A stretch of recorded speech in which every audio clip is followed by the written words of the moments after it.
As you are at this stage, knowing that a gold medal and a world record on the line. Hello and welcome to the European Athletics World Athletics Watchalong with me, Mika Moore, and Diani. This is the first ever time European Athletics are doing a Watchalong, so this is very exciting. Yeah. Very, very exciting. We'll be breaking it all down for you, reacting in real time and giving you the inside perspective that you don't usually get. No, and usually we would probably just, talk amongst ourselves, maybe tweet it, maybe Instagram it, but we actually can have this conversation together. Yeah, we're watching it from the comfort of the sofa. There's a little bit of social distancing going on here because I'm a bit ill. It's going back to 2020. But nothing would stop me from watching athletics, so not even illness. Now, make sure you're getting involved as well. Pop some messages in the chat. Let us know who you're supporting, your predictions for the races, who's going to win, your opinions on how it's set up. Yeah. And just enjoy it with us tonight. We're gonna have some fun while we're here. First up, we've got a message from our on-site reporter Alex Seffel. He's got an update for us. Hello, sprinter and Winter Olympian Mika, and fellow sprinter and part-time steeplechaser Diani. If you know, you know. I don't know where to start with tonight, to be honest. We've got a chance of 2 world records, obviously in the men's pole vault. Mondo Duplantis, he's the one that many will come to see. And also in the Heptathlon 2, Simon Ehammer trying to break a record that was set in 2012 at these championships. We've got the men's and women's 3K finals, the 400 meters as well, women's 400. I mean, yes, how crazy to have it split into 2. That's definitely going to be different. Natalia Bukowiecka, obviously she's on home soil, and I just wonder whether the crowd are going to carry her through.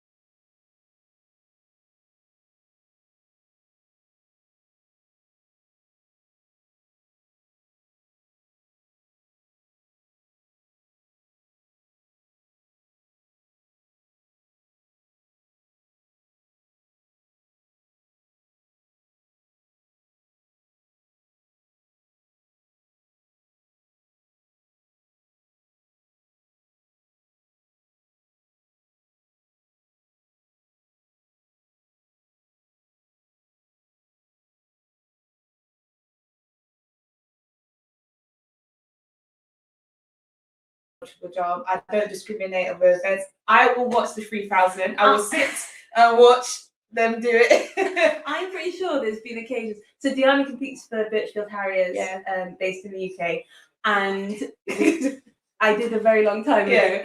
And I'm pretty sure I've seen an NAL weekend where Diana's done every event. So there must have been a time where you've done a triple jump at some point.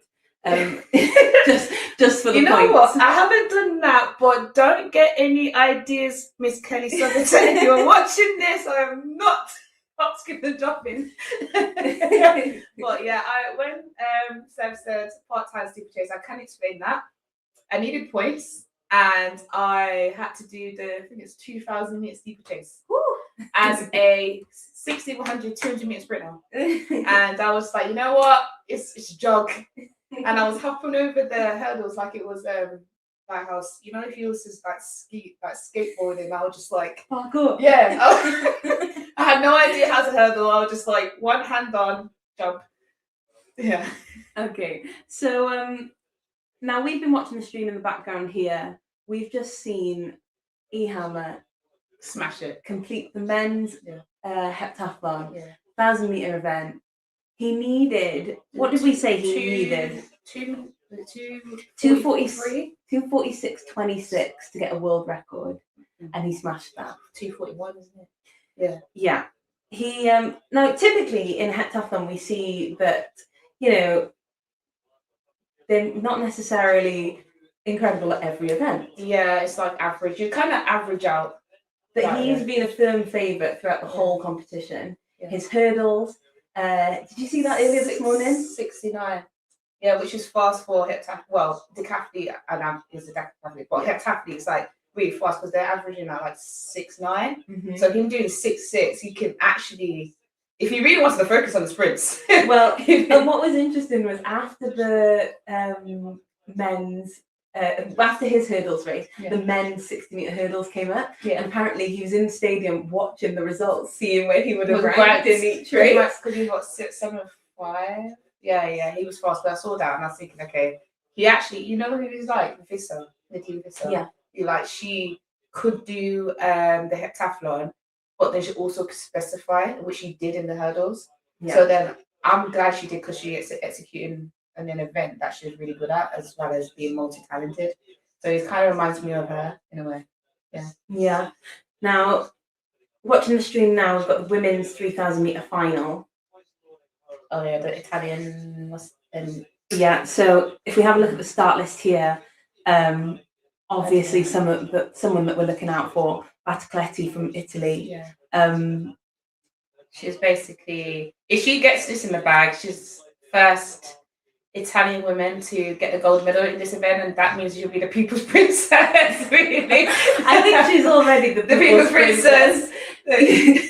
Yeah, so like she gets that in the bag, that would just be amazing because obviously this kind of event is obviously dominated by Ethiopians from in this kind of event. So when she's getting in the mix like that, as somebody that's completely different, you know, from different cultural backgrounds, it would be nice little difference with the European scale being on that kind of map. Yeah, her teammate Majori, 2 British athletes within that as well.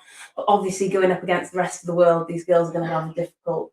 Yeah, you just never know, because the reason why I like to sometimes actually watch these long distance events, because there's so much time, there's so much drama. Yeah. Like there'll be some person, like you blink, somebody's been what's it called? Like clipped. Yeah. Dropped to the floor, they get up, you're thinking, oh, dramatics. Oh, they're gonna catch up. Well, the famous one was Mo Farah, wasn't it? Yeah. When he got clipped, fell down, started running the wrong way. Had to do a U-turn. Was it like disorientating? Oh. So yeah, we'll see how this unfolds, and we'll keep an eye on this in the background. But at the moment, you know, the girls have gone off at a steady pace. Yeah. How many laps indoors? Actually, someone in the chat tell us, so we don't have to do the maths. How many laps is 3,000 meters indoors? Because obviously that's not what our strength events are. So I'm not really great at quick maths. Really good at quick maths. Am I good at quick math? Yeah, I'm not even attempting to calculate how many laps is. Oh my gosh. I was thinking we do have a mathematician in the room, but he's a bit quiet. Yeah. 50. 50. Thank you. We didn't need to chat. Obviously, did we agree? We've got a human chat GPT in the corner.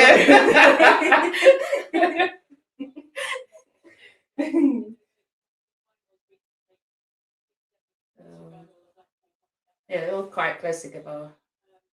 Yeah. Nothing crazy going on right now. So like 2 minutes. So what does she need to get? Because she runs. Is it Nadia? Yeah. She's like on 7. Well, no. What's that? What would her? Are you trying to work out her breakdown of laps? Yeah. Seeing as all we ever do is run 100 meters and 200 meters, we don't even build up to a lap. No. So I just know when my coach says go at 75%, go at 90%, 100. I don't know in between. I like when you have to gauge and time yourself. Like, am I at a steady pace? I've had to learn that this winter season because there's a session that we did where we had to run as far as we can for 55 seconds times 3, and then the last one was was it last week or the week before we did times 2. Yeah. So we had to really attack those ones, but it's just like you're having to learn how to pace yourself, and I had to. It's a skill in itself because you have to kind of go gauge where you're at, and then your body's going to just know, okay, I'm going at this pace. I've hit like 12 seconds on the first 100. And at one point, there was 1 week I hit 11 on the first 100, and it's over. I didn't make it. I didn't make. I didn't make it. My dad obviously coached me. He used to have a whistle. And he used to like, there's that, And so when we used to do 300-meter reps, he'd whistle for each 100. And once I ran through the 100 and I didn't hear the whistle, and I was like, oh no. That's when you know that's what happened to me. So when I ran 11 for the first bend, and then when I got I got back to the 120, and I was like, but you can't drop speeds because if you do that, the whole thing's ruined. So you just got to take what you got. It's the last rep. I crawled. Now I'm just watching this now because obviously you've got 2 Italians out in front. Okay. I'm wondering if they're working together. That's true. Just like what the Ethiopians were doing. Yeah. Battocletti's got a little bit tapered on her shins. You can see there was a bit of a stumble. Can you see on her outside leg? Oh yeah, she's got tapered. But she looks to be running absolutely fine. Yeah, it's probably just proportion, but it's all getting very bunched up. Yeah, that's the problem with indoor running. Now the men's pole vault is going on in the background as well, but they're still at such early heights. Yeah. But later on, we will be joined by Holly Bradshaw, Olympic medalist. She'll be talking us through the pole vault. Did she win the world indoors at one point as well? Yeah, she did. I think she did. Yeah, I'm pretty sure. Let's have a quick Google. I'm pretty sure. Holly's going to talk us through all the pole vault. Because this is her thing. Why would you not have Holly Bradshaw with us? Obviously we're looking out for Mondo. Will he get another world record? Even if it's 6:32. Even if it's 6:32, it still counts. But can we get a 6:35, please? Yeah, he's gonna buy a 6:32. Can we round it up in 5s now? Obviously, also looking out for Kerr. Yeah, because he's pushing it, and we can't obviously discredit the fact that he's even jumping heights that didn't look like it was possible for a lot because the Duplantis was far ahead. So like, say if the average person would drop out 6:05, he's still like 6. He's like 6:17. Well, until last year we had very few men over the 6 meter mark. Yeah, and he'll just be on his own. And, and he'd get. I don't know, surprised him to get bored. You know. So now it's almost like it took for one to do it, and then they were all like, right, we can do this. Yeah. That happens a lot though, because I feel like he was the guy Rivalry. That's when, because he would be like the greatest at that time, hitting just margin over 6 million, like hitting like 602, and it would be like the biggest thing ever. And then even him, when the Duplantis came on the scene, he started to try to push himself, and he was kind of like PBing a little bit. But then obviously he hit his peak, unfortunately. But say for instance, if the Duplantis was in the Viennese time, maybe we would have saw a lot of like the pole vaulters push themselves even further. Because I find that happens in a lot of events until like somebody comes in and you're like, oh, so it's actually possible. I like that, because then no one, you shouldn't be comfortable in sport. No, I think it's healthy competition, and I saw an interview from Kerr yesterday saying that as long as he's happy and in a good place, which I think and I know that you're very much someone about this, like that mindset when you're going into a competition is so important. And he's saying as long as he's like in a good place mentally, then anything can happen. Up on the screen now, we've got the men's pole vault final start list. So we've spoken about Duplantis, Kerr there.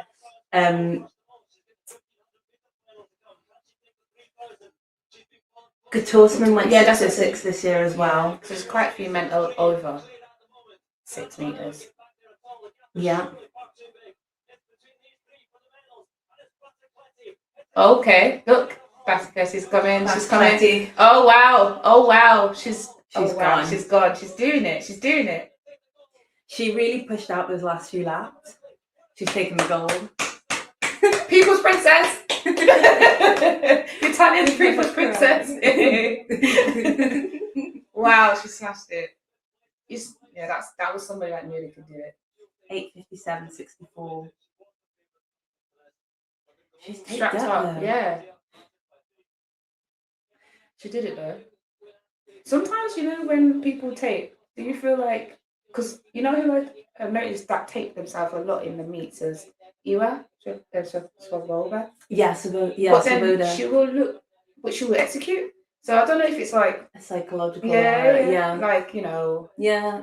Because I'm not saying that there's nothing wrong with them, but when it's like sometimes it's just like precaution, or like if they're like struggling with certain placements, and tape helps you to not, like, say for your hamstring, it helps you not overextend when you're sprinting. So like if you feel like you're overextending, it's causing like a little neural pain, okay, just stop you overextending and taping you, and then it just restricts you from doing certain movements. And especially with indoor running as well, because the bends are so tight, and like she's a tall, like long-legged girl, so it might just be to do with that. Kudos to her, man. Yeah, that's a great result. She'll come back again tomorrow. What event is she in tomorrow? She said, no. That's what Paula just said. I don't know how they do that. I don't know how she's running. I hate running a victory lap. I hate even doing 100, 200 back-to-back days. Never mind 3,000, I'm coming back for another few laps. Yeah. Earlier I was thinking, these poor 60-meter girls are doing 360 meters in one day. Yeah, but there was a girl that dropped. Oh, see? I told you. I said there's always drama. And then look how the sprint finish is ridiculous. I really like that Italian kit. But the new one, yeah, it looks so smart. It's on in it. Mm-hmm. Yeah. Yeah, it looks really smart. Love that. And I said to you earlier, she's doing all this whilst doing her studies. Oh yeah, degree. Wonder what that is. We have to look. See what. I'm interested now. I could never. Okay. What degree is Nadia? Ailda's in 5th. She's doing a master's degree in building engineering architecture. Wow. She's doing 5-year master's degree, and trust me, she's amazing, because I did a master's degree that nearly took me out for life. It was like I was going through absolute hell. I'll never do that again. You can never pay me. Let me look at this. Let's see if we can see. Oh, it's not the results. We need results. Instant. What time is it now? So next up we've got the men's 3,000 meters. Yeah. And that one has, I think, the top 3 is European. Really? Yeah, I think top 3 in the 8 entries. Yeah, European. So hopefully we get some. Oh yeah, that 2 Irish and yeah. So featuring in the men's 3,000, we've got 2 Irish athletes. Yeah. Griggs and Kaskarin. Shrub from France. One to look out for. We've got Jacob Crop from Great Britain. And Josh Kerr as well, isn't it? I think we've got Josh Kerr. Yeah. Brilliant. Yeah. What so a lineup. that's our European representative. No, Jakob Ingebrigtsen. No, not this year. Even though he won last year, so he's not here to defend his title, unfortunately. But I always think it's a good race if you get Kerr and Inga Britson in the race. Yeah, because you just know there's going to be there's beef. there's tension, there's tension, There's beef. there's words flying back Well, and okay. forth. That's the question I have. Is like for everyone. Is like, how do you feel about like the intensity with track now? Because people exchanging words. No, what would you call it? It's like Like for head me, to head. yeah, Like, but like boxing. yeah, it gives me like WWE Yeah, vibes. some edge to it. Trash talk. Yeah, you need it though, because I didn't they were competitors. I'm not saying that you have to be mean to each other, but you have to also remember it's an individual sport. It's Do you not, like it then? You I like love it. that?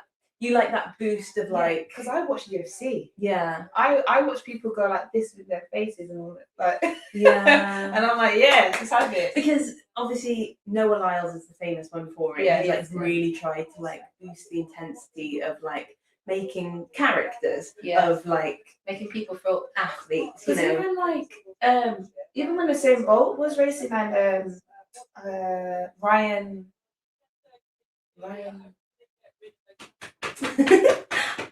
the only name I can think of is a British coach. So no American something Ryan. Ryan Bailey. No. Ryan Bailey. Yeah. Yeah, so Ryan Bailey basically tried to take Nick out of the same bowl and basically said he was gonna like beat him at I think it was 2012. And that was actually something, but because like social media wasn't really big at the time, it wasn't like blasted like how now when once somebody says something it just goes over. But Ryan Bailey was coming for the same bowl, basically was like, yeah, I'm gonna smash his faces basically. And it did happen. It did happen, but that was a something because the same boat, even though the same boat didn't go raving about it when he did win. Yeah, it was whoever knew at that time knew the same boat was like. yeah. Right, so we've got the results from the women's 3000 there. Battocletti obviously taking the gold, popping the crown on her head as our princess. Yeah.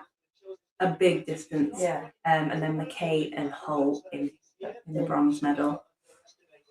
The men's 3000 is on the screen now. You can see. Yeah, so as I said, we've got Griggs, Koskaran, Krop, Kerr. Yeah, so we've got Kerr on the screen now. Trademark glasses on. Yeah. Now I think he's like a confident but not arrogant character. Yeah, he's like not. It's not like he's not likable. He's like a person. Yeah. Yeah. But Hawkins in the race. But like you said, it would be nice if the Jackie Dixon was there because that's when he would. He physically doesn't want him beating him. Yeah. He would do it. He would put everything on the line just so he didn't beat him. Yeah. And I suppose back to that conversation about like that, you know. Yeah, because you just playfulness. Yeah, because like let's just bring it up. It's like Amy. Amy's caption. What was the caption? Rosa red and violet. Was it? I haven't seen this.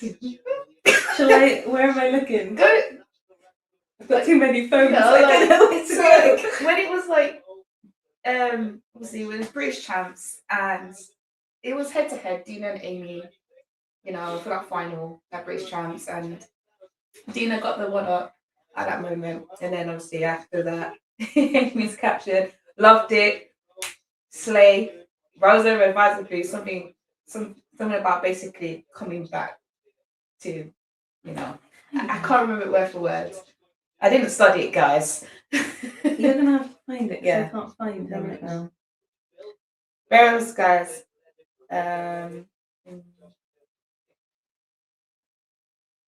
keep an eye on the feed. Yeah, while you I'll find it.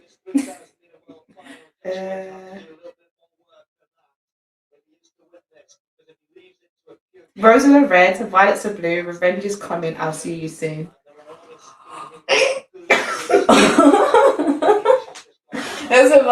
So it's like that kind of fire, because yes, like it's not saying hate, it's just like I'm a competitor. I didn't want to lose that day. I lost to my competitor, my national competitor. At the end of the day, it's a head-to-head situation. So she's like, "I'm coming back. I don't care how I'm coming back." But then she did come back, and she ended up 200s off her. Yeah, and then she ended up being #1 in the UK. So she knocked Dina down to second in the UK. Even Dina won champs, but then she came back and ran 1,000 faster. So then, as a statement, like, I mean what I said. I meant what I said. So it's like one of those things where, you know, it gets things going. It also brings like that psychological element into the sport as well. Because obviously it's a very physical sport, but like, you know, when you start playing a little bit of mind games with people and seeing who can handle it and like how it like settles and it's you just you know, creates a vibe. Yeah. So what does everyone think about Rivalry? Yeah. And how do you with social media, with how people present the rivalry, like what do you guys think about it? Really, like, because I'm like, I would say a friendlier sporting competitor. I'm not like a. Yeah, I don't want the beef. I don't want the beef. Everyone. I'm like, hi everybody. Obviously, when it comes start line, I shut off. Like, we ain't friends, but I'm friends with you when we get on the line. But no, I personally, I don't have that kind of personality. I'm more just like you said, just more bubbly. I would never like. Oh yeah, it's just not me. But I like to see it from others. Like that's how that's them, and be yourself kind of thing. Mm-hmm. So we've got Shrub in 4th at the moment. So that's a good position for him. Okay, so we've got viewers comment here, Adrian PP 2029. What country are you supporting? What country are you supporting? Well, it's hard because, okay, number 1, I compete for GB, but 2, I'm Jamaican.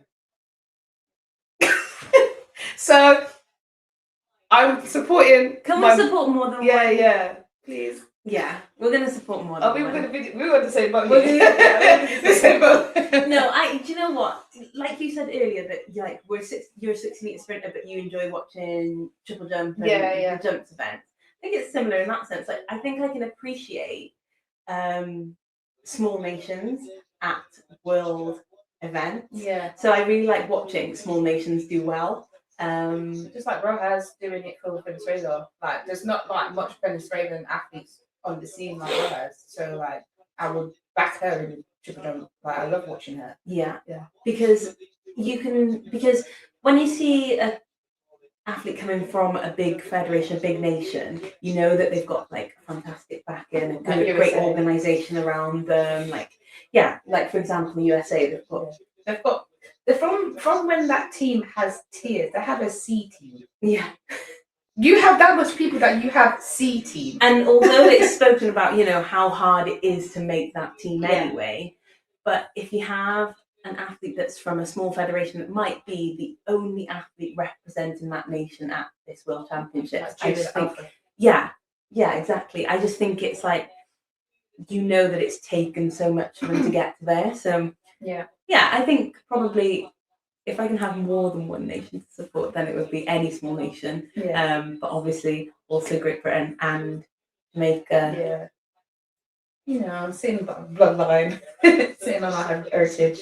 Yeah, so if we touch back at the 3,000 meters then, and the men at the moment, where's Josh? He's in 5th? Yeah, he's up there. Because that's a good position for him, because obviously, like, we're still quite bunched up. He just needs to kind of get away from those that's behind him, so then it doesn't. It's not in danger or anything like that. They've just come up. They've just gone through 6 laps to go. 6 laps to go. Could you do another 6 laps? No. Do you know I once did run an 800 meters race? I don't know if you class it as a race. This pussy. Well, I did a fun heptathlon. Oh yeah, but that's still. But it hurt so bad. Yeah, I don't ever want to do it again. I've never done an actual 800 meter. Like, I would do like 800 meter warm up. do like warm up. Jog walk. Skip. But 800 meters flat out, no, I won't make it. Oh, I have to run that 800 meters like a 4-minute pace. Now you can see they're coming into the last 1,000, but the Ethiopian athlete is ramping up the pace here. Yeah, it's not playing about. And also that the 2 Irish guys are kind of in the middle at the moment. which is they need to. I feel like they need to push on a little bit more to get more chance to medal. And they've got Hoka to contend with, Nagusi as well. Yeah. So, and Andrew and Nicholas. Yeah, it's a bit. I think you know what I think. They got caught off with the pacing. I feel like the Ethiopian guy is just crucifying them, and that's what I feel like. I feel like it's people's pace is just like way off because of the situation. Oh, This is that horrible. was horrible. You know what's worse? Falling over when you've gone half, like majority of the way. Yeah. Well, they're 3 laps to go. They're on tired legs now. Yeah. And just any little clip like that. It's just done. Yeah. Yeah, because you're just physically tired. Yeah, Josh is still up there. Oh, Josh Kerr's putting himself in a great position here. That's nice. Okay. Okay, I do wonder if the Ethiopians took it out a little bit too hard, but they still seem to. Okay. Josh coming in. Oh wow! Hold on, wait. How did that go from? That was quick. Okay, Josh is going off.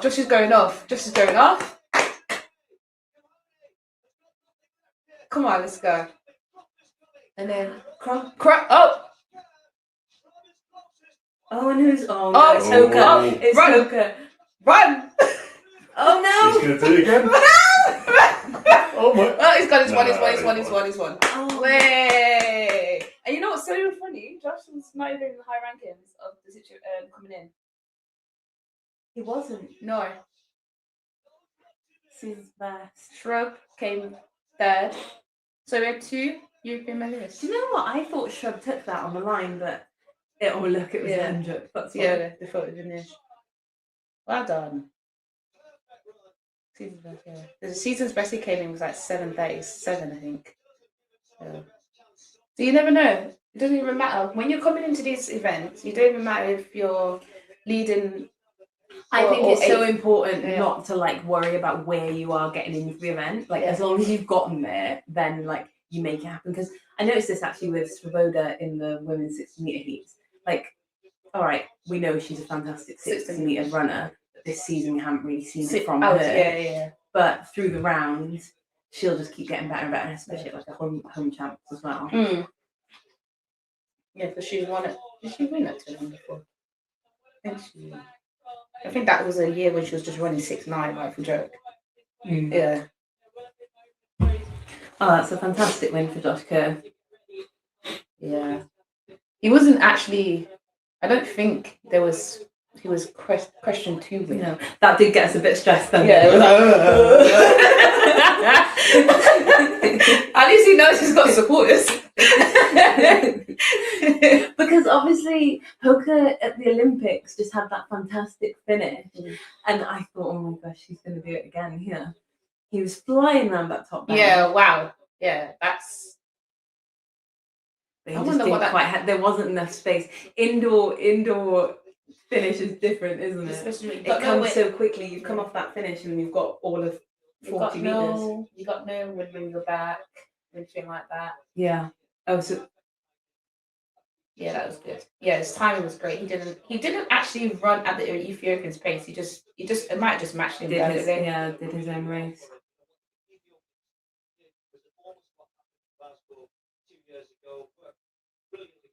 So that's a British gold medal on the tally. Yeah, so there we've got the official results there. Men's 3,000 metre final. Josh Kerr takes the gold. Cole Hoka. And then Jan Schrub. Scrub comes third. So we've got 2 Europeans on the medal table. On the podium. Good job, guys.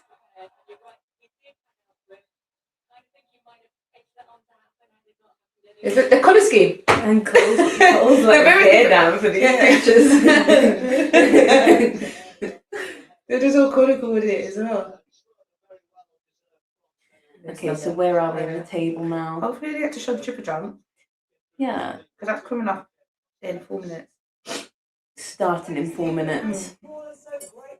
And then in the crossover 60 metre hurdles, men's. Mm-hmm.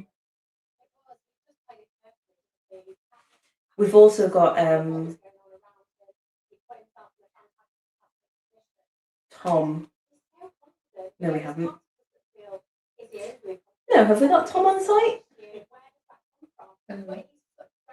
Getting us some behind the scenes. Oh, sorry. Maybe not.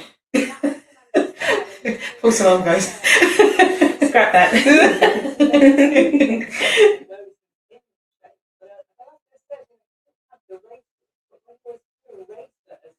That's lovely.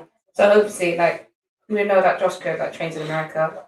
Yeah. I'm going to America in 2 days, guys. Yay, bit of sun. Going to Florida training camp. Go for 5 weeks. I'm going to need a visa at one point because I'm going for real. I'm joking. Like, I'm not coming back. I don't know. We'll find out. I like how I'm going to Florida next week too. Are you? But we're both going to Florida for 2 very different reasons. You're going because you're a professional, trained athlete. I'm going What are because you I then? want to go to Disney and I want to. I was actually going to ask you. I was going to ask you if I end up going to Disney. Do you want a keyring? Or do you want a Mickey Mouse? Do you want to? I'm going to Disney girl. Myself. I always know you're a Disney girl. Are you going next week, real? Yeah. Yeah. I might. Oh, let me find you. We can do a live from Disney. You literally, guys. Would you like that? If you have just tuned in, we're following along the World Athletics Championships in Poland. You can follow along on here with us, or you can keep a check on our Instagram and our Facebook, and we have a WhatsApp channel where you can keep up with all the action. We've got you covered on all bases. Basically, a live chat. Yeah. Literally a live chat, and then obviously it's like what. So the Watchalong. Just think of Gogglebox. Just think of Gogglebox live. Gogglebox for athletics. We're seeing a couple of scenes here from Ehammer's. Yeah. I felt that falling on the track. That relief finish. Well, because I watched his pole vault as well earlier in the day, and it's just seemed that like this has been it was the perfect heptathlon for him. Everything just went right. Well. I think he did PB'd in the long jump as well. Yeah, PB'd in the long jump. PB'd in the 60, in the hurdles. Smashed the hurdles. 7.5 is ridiculous. Had a good shot put.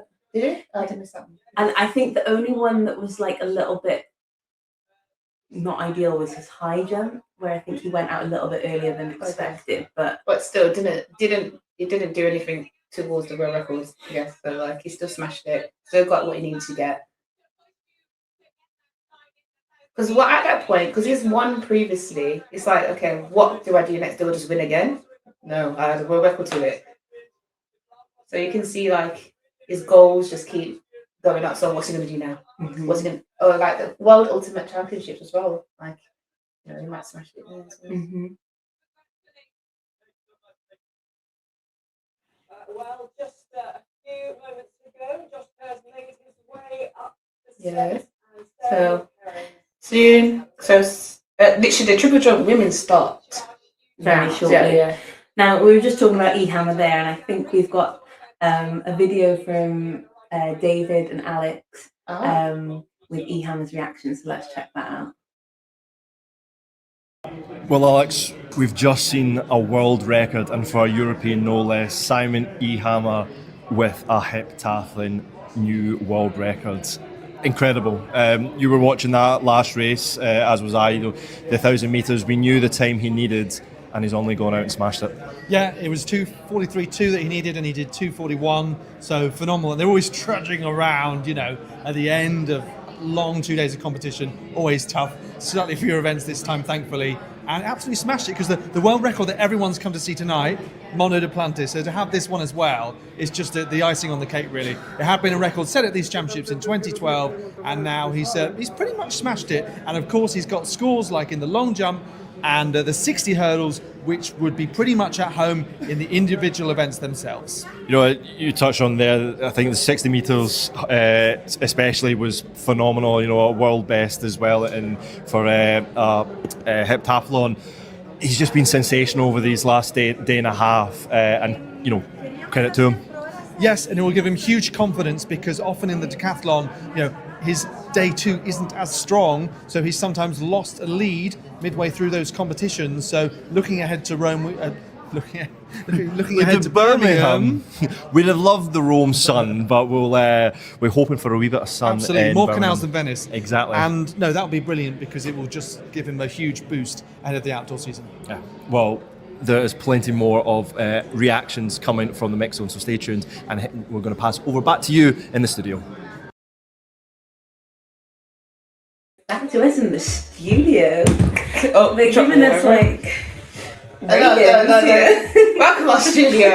As converts. And I'm loving Alex's little microphone, I was- the baton microphone. I was looking at it and I was thinking, is that a pole? And I was trying to find where the No. mic was. It's a baton. Okay. A baton. A baton. Right, so we've got the women's triple jump coming up. We've mentioned it a couple of times. Who have we got featuring in that? So we have in what do I have? My memory is crap. Sorry, guys. We've got Spanovic. Oh my god, I love her. I actually love her. I do. She's one of the people. Is one of my favorite long jumpers. So like when she's gone into triple jump, I'm like, oh, interesting. And she's actually done so amazing, because jumping 14:41. I think that's amazing. Like, and let's call it like more of a debut, because she's not really a triple jumper. So not saying you don't really know as a triple jumper, she's not a long jump, but she jumps like amazing long jump, like 7 meters, 20 knots, something like that. So coming into triple jump and tackling the triple jump, I feel like she'll do well when she's like over time, especially throughout the season. And I think people probably don't realise how much of like a difficult feat that is to go from. it's a bad switch. Yeah. It's not easy. Yeah. No, because people will be like, oh, well, it's just jumping. Well, no, it's No. not. It's two. I think it's two different types of like rhythm jumping, Yeah, it isn't is. it? So Where like long jump is one phase. She's going through 3 phases. Yeah. She's added another couple. She added a couple more phases to her jump.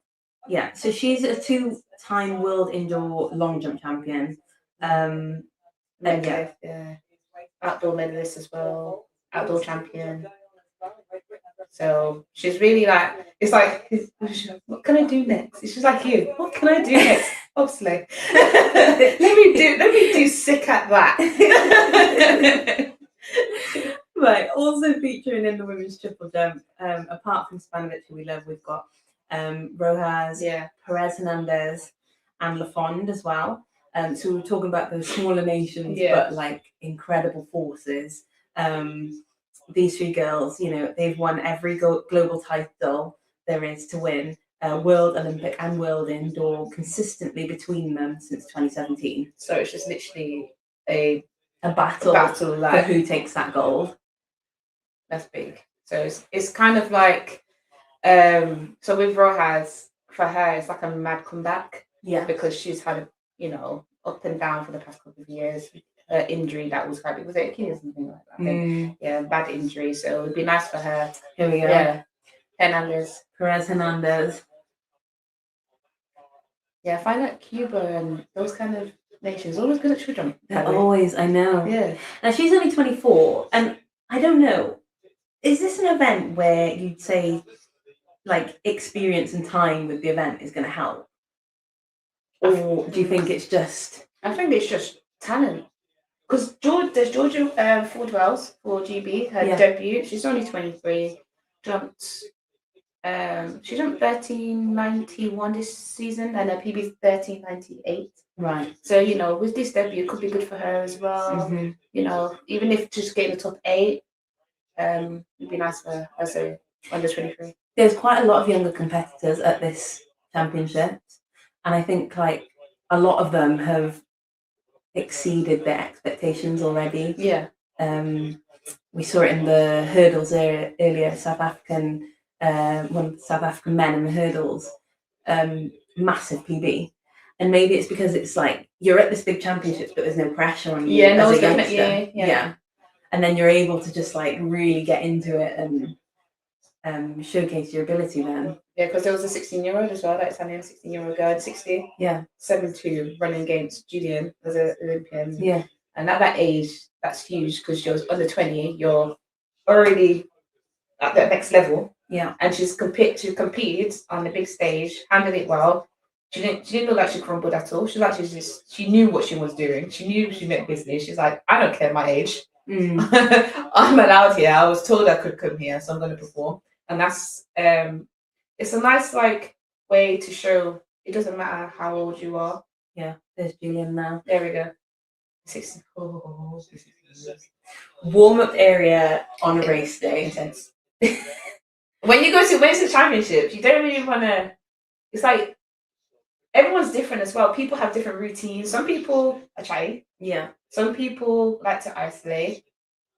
Some people smile. Some people are angry. Are you a music listener? Yes. If I don't have my headphones, let's call it a day. What are you listening to in your headphones? Okay, so I like it depends. So it's like a mood kind of thing. But then I like listening to something that's like. So it's like It's got like a that chasing status. okay. Yeah, so it's something that's going to literally because I've got ADHD, so I need something to kind of Out ADHD to ADHD. yeah. I'm like, oh, I'm awake. Out to my ADHD. Yeah, if I listen to something that's too like monotone, Mhm. I would just zone. I won't. I would zone won't out. take it in. Yeah, I won't take it in. What about you? I'm the opposite end of the spectrum to you, basically, and I will have like super like chilled music or like happy like usually it'd usually be like it probably most likely be like Michael Jackson or like I don't know 70s or Oh, nice. right we're seeing Ivan is fun. now this is their first round of jumps. And so many times in championships, we'll see the gold medal taken in the first round. Yeah, because it's hard to maintain. Or like the middle jump, maybe if they've like had the first kind of two jumps maybe bit off, then that middle jump when they finally run up. Yeah, But she's experienced. She's been in the game for a long time. Great. third place, 14:35. So that's a good jump for a start. But that 14:88 at the start is crazy. Mm. Here we go. Men's 60-meter hurdles.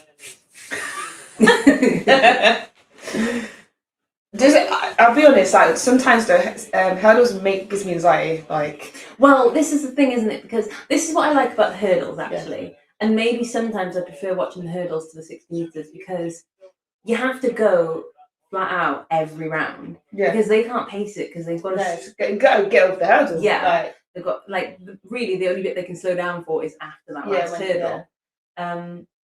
yeah, it's because with hurdles, I heard from her previous hurdlers current hurdlers in 100-meter hurdles, it's basically like the same.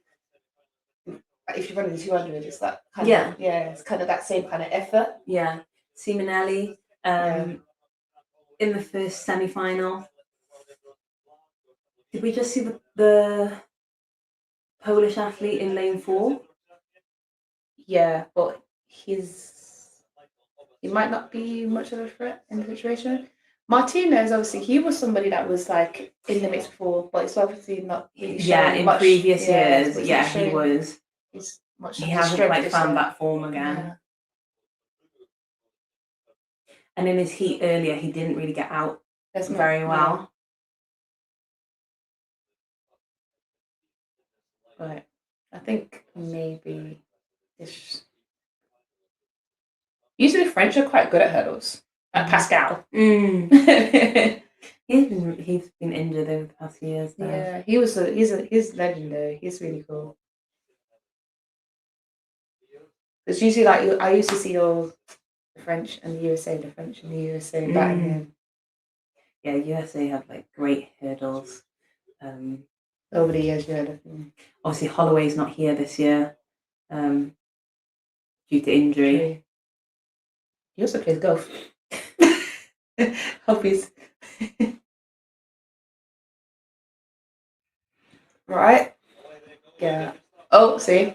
But once I heard the first hurdle crash, it's just, okay, the French guy, nice. See, and then now I His- need to watch that in did he slow mo have- because that was like Oh, I thought the American guys holding his hamstring. It scared me.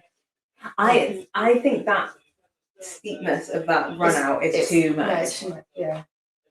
You see so many people just sort of like, It's easy. If you try to, he does look like he's limping. You might be right. Oh, because I saw him go like that, Yeah, and I was like, ooh.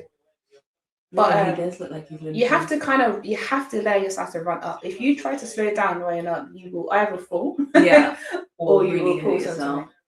Right. Okay. So So he hit the first hurdle down with him. But like, see the French guy, what's his name? yeah, the French guy, he had a really clean run. Yeah, just like from the get go, he was out, and he just got out. His start was amazing. Yeah. Look at his trail leg. Wow, yeah, that was clean. He just needs to repeat that later on. I did have a little stint of doing hurdles once in my life, What? but When? when would this have been? Oh, we're talking like a while ago. Do you But I used to remember? close my eyes over the hurdles. Whoa, that's a death wish. I had to stop. I did hurdles at the start when I started track. Oh, really? Yeah, I was, for a fact, I wanted to be a heptathlete, but then I found I had to do 800. I was like, wait, what? So, what Oh, the are your beanbags. thoughts on the beanbags? Comfort. Think about it. You probably sit on the hard chairs. Would you want to? Oh, here's Duplantis. Let's go back Okay, to the okay, beanbag yeah. talk after Duplantis. 585. Now he came in at 550 For a little warm up. for a little warm up. I'll be keen to ask Holly's like Opinion, insight on yeah. that. And see what she studies on his routine. Yeah. So he just jumped over 6 meters. What it's like to come in at 550 and then. Oh, so we've got Holly coming in now. So Holly, Olympic medalist, is going to join us. We can ask her Hi. insight. How are you? Hello. I'm good. How are you? Good, thank you. We're enjoying the We're athletics. just rambling. Yes, I was listening. Very good. Yeah, I've been watching it with my little son, trying to show him all the ways of the pole vault, which hopefully one day he'll give it a go. Yeah, give him a pole for Yeah. Christmas.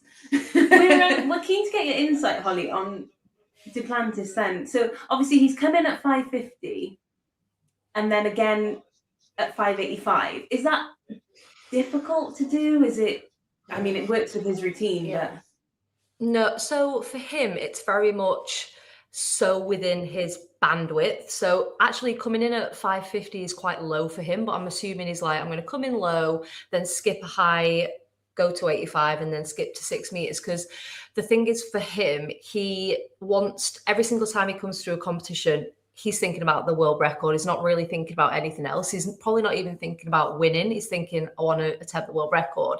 And it's like tactics as to how can I get there, which means that I'm prepared. I've prepared my body. I'm on the right pole to be at that world record height, but expended the least amount of energy. So for him to come in at 50, it's literally so easy. Nice, easy pole. So he can make so many mistakes and he'll still fly over it. And then similar with 85, and then he can just build up. So it's very tactical for him, but all about conserving energy.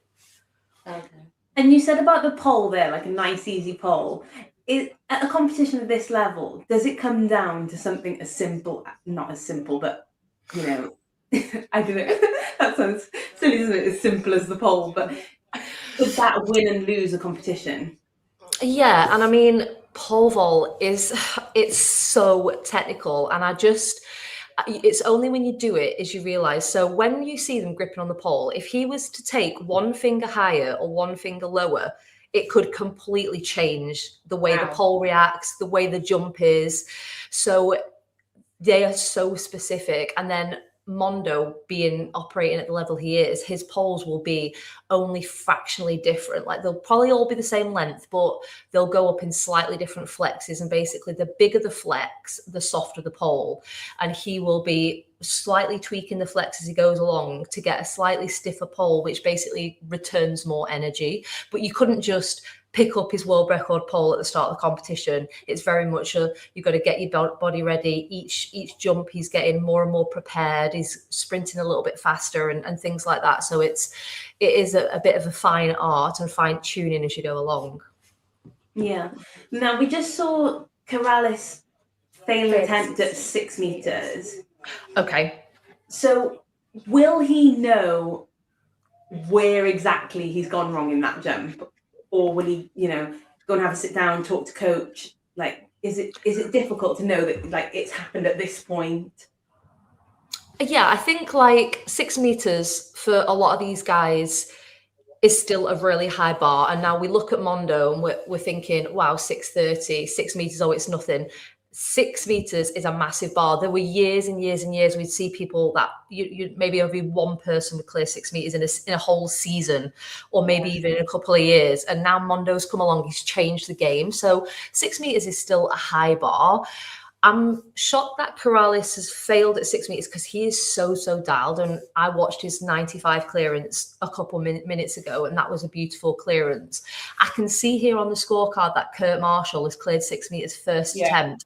So I wonder whether there's some kind of, I don't really know the jumping order. I wonder whether that's put a bit of pressure on. And because it is still a high bar, he's just thought, oh, this has kind of thrown a spanner in the works a little bit.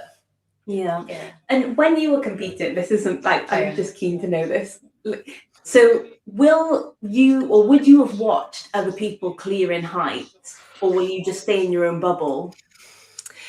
I think it depends on the athlete. Like I was very much, I would watch because I was a big fan of the event. And it's also so hard to not look, everyone always said, you've got to focus on you got to do this. But I found myself sat in competitions like, oh, if they failed this bar, I've won a medal or whatever. And it's so hard to not get trapped in that. And I mean, at the we're getting down to the business end of the pole vault now. So maybe some of that's going through the minds. And it also has to be as well, because at this point of the comp, it can get quite tactical. And we're going to see people passing. And we've seen Sondre has passed now. So what's probably happened there is he's seen Mondo clear, he's seen another Kurt clear and thought, well, I'm going to pass because even if I do clear it first, I'm only in bronze. So maybe he's, there'll be a few tactical decisions kind of going on here now.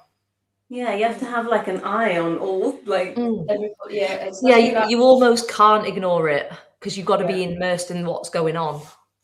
You know what I find amazing with Povo as well? Like, I found the community was so nice to see because it's like you're all so friendly with each other. You're like encourage each other. I feel like maybe because of how hard that event is, and you know what's going through people's minds, you know how it feels because obviously you're also in it. And I feel like it's very much an encouraging event. Would you say like that's something that you really, that was probably one of your favorite parts when it comes to like competing at championships? Yeah, I think it was like a mixture of kind of everything in terms of you're out there for 4 hours. Sometimes comps can last 4 hours, and then you've got the one beforehand. So you spend hours with these people and competitors, and you basically, because it's so hard to travel with poles, a lot of the time you kind of will go on the circuit. So there'd be like 4 or 5 of us, and we'd be flying to different. We'd be in Switzerland, then we'd go to another comp in Switzerland, then we might fly to France together.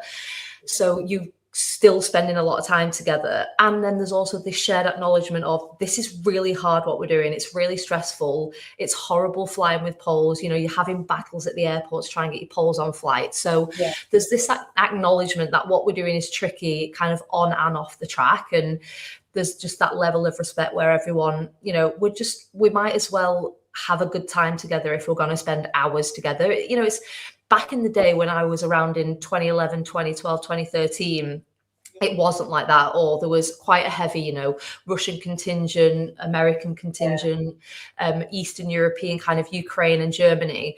And I think part of it was the language barrier, but we weren't in the kind of Isinbayeva era. It wasn't very as friendly as it is now. And I think it's changed for the better, and it just makes everyone have a better time, really. Yeah. That's so.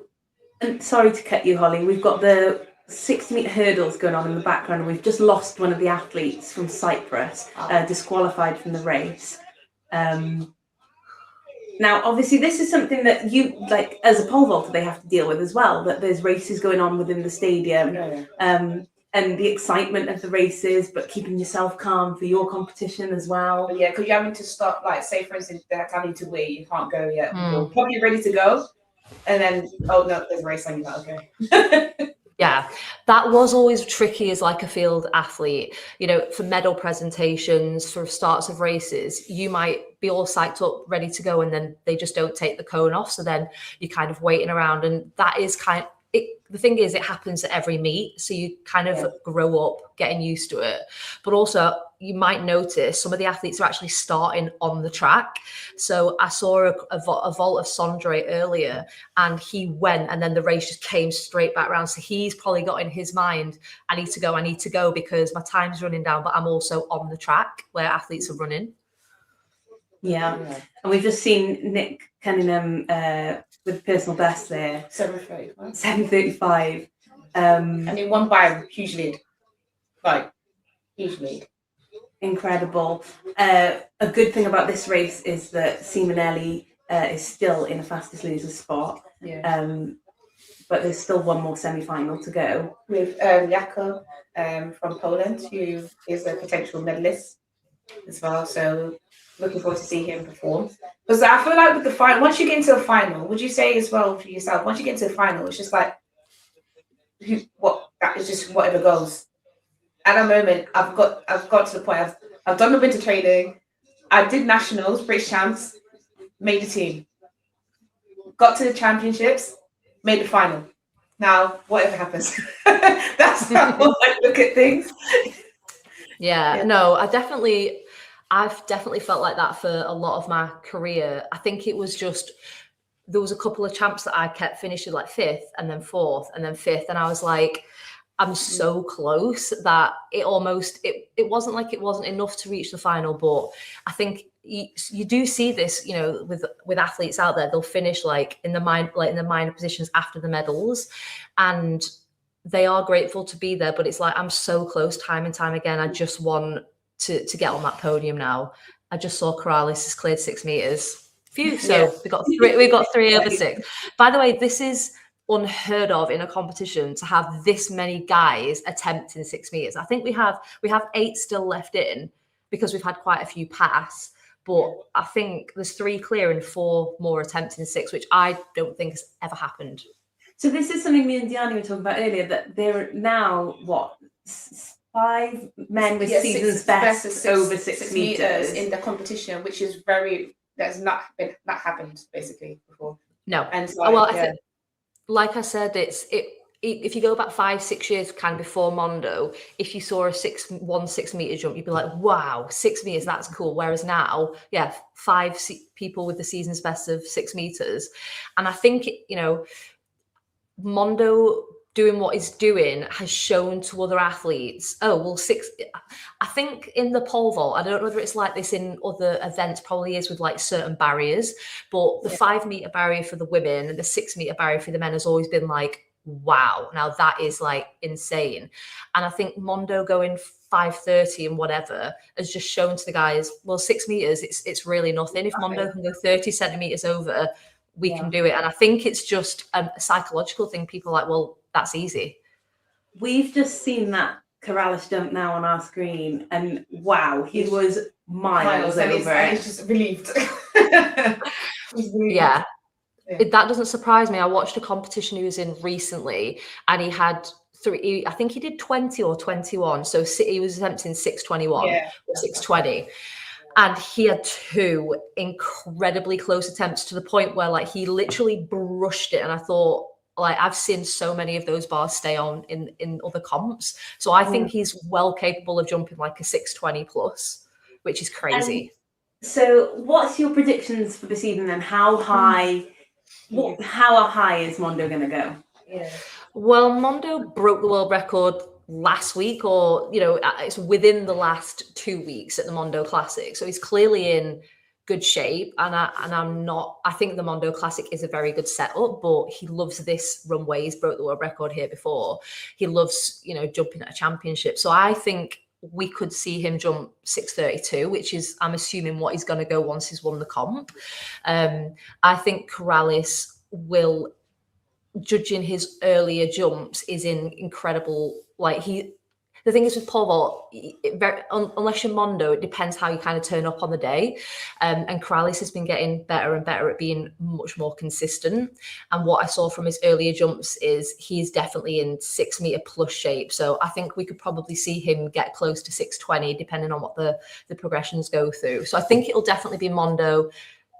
I would say like 80% sure he's going to break the world record. I was saying, Holly, like, he's just going to add another little bit. He's going to do 632. Like, he just needs that one. That's his. Yeah. Yeah. Everyone always asks me that, like, why? Because Isambayeva did it as well, and so did Sergei Bubka. It's like, why does he break the record by 1?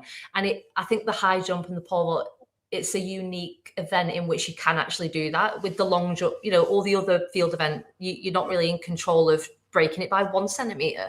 Same with all track events.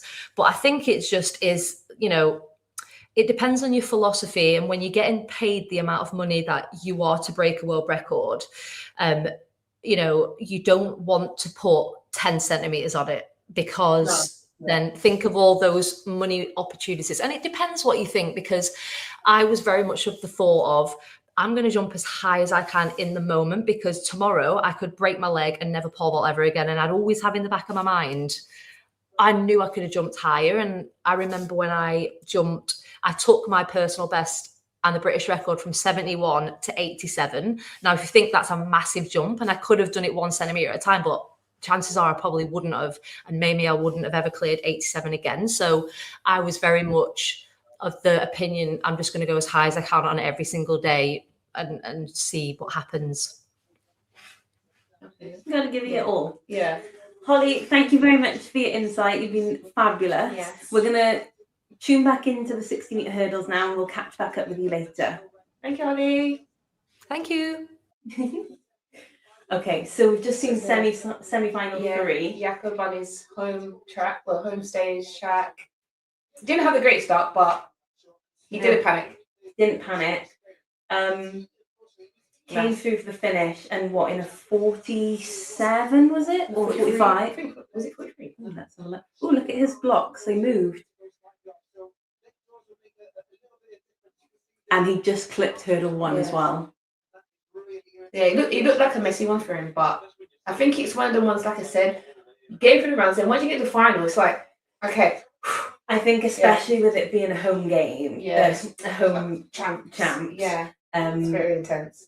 Yeah, because it's like he has to, the eyes are on you. Yeah, he's expected from his. And he hasn't really, like, after the heat, he hasn't really like broken sort of like emotion yet, I suppose. Yeah, maybe after the final, we might see him be a little bit more. Yeah. It's good that he's like, it's a nice confidence. Is like when you won your heat and won your semi. Those things are very important. Yeah. So we've got Trey Cunningham as our fastest qualifier, which he executed that race. Yeah. Zmansky 7:42. Velocian. Yeah. Okay, and that final's coming up a bit later on, so we've got that to look forward to. Yeah. We've also got the 60-meter women's semi-final, which I know you'll be excited about. Did it seem like me? She's like, no, just read this. Here we go. Featuring Amy Hunt, Dina, Dosso, Julian. But like, see, Julian's the outside of Europe. Yeah, outside of Europe contention. But there's a lot of Europe girls that are literally fighting for the gold. It could be anyone's. It actually could be anyone's. It could be. And I do think that, like, European women on that 60-meter sprint scene. Like, obviously, you know, there's Jamaica, there's America in there, but they're not the ones we're talking about. But I feel like, I don't know what it is. I feel like Dosso might handle it. You think that she's Yeah, I feel like she's the one to watch? Yeah, I feel like she's so fluid in the way she comes. Like The heat that she had, and technically she's very great. nice. And she's not even like the She tallest. actually reminds me, like technique-wise, she reminds me of Carmelita Jetta. Yes, because her frontside mechanics goes crazy. Yeah. It goes crazy. Once she gets out, it's nice. Yeah. She just gets that perfect start. She's Obviously, not we're seeing clips here of the previous champs with Kambunji. She's coming back after having a baby, so we won't see her featuring at this champs. But yeah, I think. Oh, also Luxembourg. Yeah, because her frontside mechanics amazing. Patricia van der Vecken. She got bronze last year at the indoors. I'm not sure if because she ran 7-1 in the Yeah. heats. But still, she still 7-0. and she still won. She didn't really have to be pushed that. No, and it was her start that was the thing that let her down. Which is not a quick starter anyway. So I'll say when she gets outdoors, she does 100. That's when she really shows herself really well. Yeah. So here we've got semi-final 1, featuring Amy Hunt, Julian Alfred. Oh. Ooh. Wait, whoa. Ooh. It's a hard one. That's a tough heat, but I think Amy. She just needs to start right. Yeah, and I think when she gets to start right, it's like a lovely run. Yeah. But I never as anyone knows, in 60 meters, as soon as you're a little bit off at the start, you start panicking. Not panicking. You start panicking. Yeah, you do because you start. You're stretching. You're reaching. Yeah, you start trying to hit harder than usual. You start fluid. And I saw her interview earlier. She said like you don't really know where you are in a 60 until 30, and then it's too late. Once you get up, I feel like she could have held her drive a little bit longer. Yeah. Analysis, sorry. Who am I, coach? Yeah, that's tough. But I'm not gonna lie, I've never one of her finishes are crazy. Like her top speed is crazy. Yeah. It's just that running out of track. Also, have you seen her nails this time? No. I screenshot it earlier because look how fabulous these are. Ooh, lovely. Yeah, those are pretty. Yeah. See, I wanted to get my nails done for Florida. I don't think I have the time. Well, I meant to try tomorrow, but I'm just like, you know, I really just want to go home. I can't be bothered. I have to go to the nail shop, sit in the nail shop, I have no appointment. Priorities, guys. First world problem. Yeah, like first world problems, gotta go camp and make sure my nails are done. But I've got nail polish. Worst case scenario. Got a gel nail polish. There's Dina as well. You just got to run so fast that no one can see your nails. Yeah, I just got to do this every day, I guess. Yeah, so this was Dina's heat. Yeah, and she drove for like 40 meters. I feel like Dina is in like a happy place at the minute. She's just mind her business. Yeah. She's staying hydrated and minding her business. Yes. First to it. No, she just looks real good. Yeah. She's moved coach. Trayvon's group. Yeah. And it seems to be working for her. So yeah, it is. At the end of the day, that heat execution was fluid. There was no fault to it. I'll be honest. Like, yeah. So it's going to be a good semi. But her and Dosso are in the same semi. Mm-hmm. Whoever seeded that are insane. Like the two people who ran 7:07 in the heat, who won by a margin in their heat, in the same. They were side by side in the same heat. I don't think that was seeded right. Yeah. So while we're waiting for the 60 meters to come, I can tell you that Corrales has just cleared 6:05 in the first time. Yeah. See, he's back in game. He's like, okay, I know what I did wrong. We're not doing that again. I dropped 6:17 the other day. Really, it's turning out to be an exciting pole vault final because has Mondo got dropped back in? I'm not sure. Okay. Don't be asking me questions. I've only got intel on one thing. So, what else do you know? Tell me. You know. Right, 60 meter women's. The game face. Oh, I have. You know what? So Oh yeah, what's your start line thing? Are you a waiver?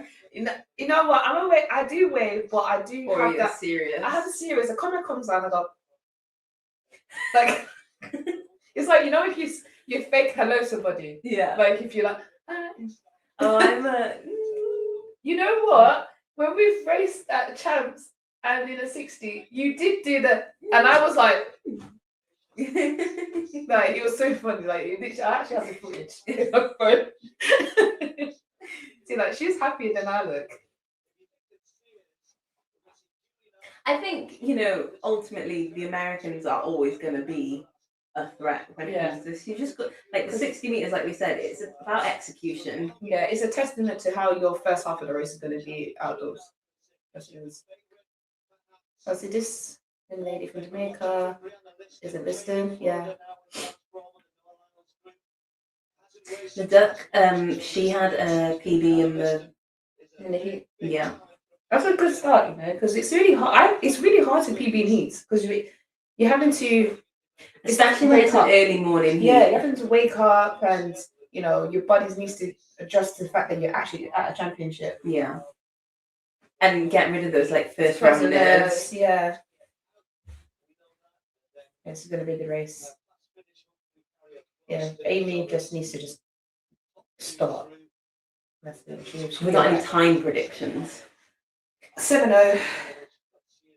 7:03. I was going to say 2, but yeah. Okay. I don't think it needs a sub 7 right now. But I don't think you want to be doing it right now. Oh, that's not the best start at all. Oh my gosh. I told you. She's gone. I told you. No way! She got it! You psychic. Where's your crystals? I guess I know my stuff. Where's your crystals? Oh, I got rounded up. Oh no, Amy. Alfred 7:04. I told you the Americans. Sia's got 7:04. Oh, it got rounded to 7:04. Well, technically, you still got it. Technically, yeah. Amy. Now it depends what Amy's run because 7:05. This is such a tough. Yeah, because it's first 2. Yeah. And then is it 7:10? It's too fast. Oh. Because last year Amy made a final, and people didn't expect it from her. In the final or 5th in the final, and that's when she was running 7:0 really nicely. She just didn't. Her start wasn't. Yeah. She's a bit choppy, a little bit choppy at the start. Yeah.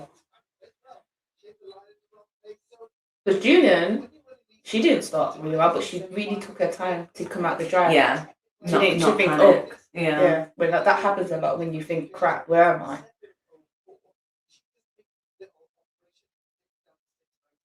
I mean, she's Olympic champion, so, and also world champion. I mean, there's nothing in that as that finish.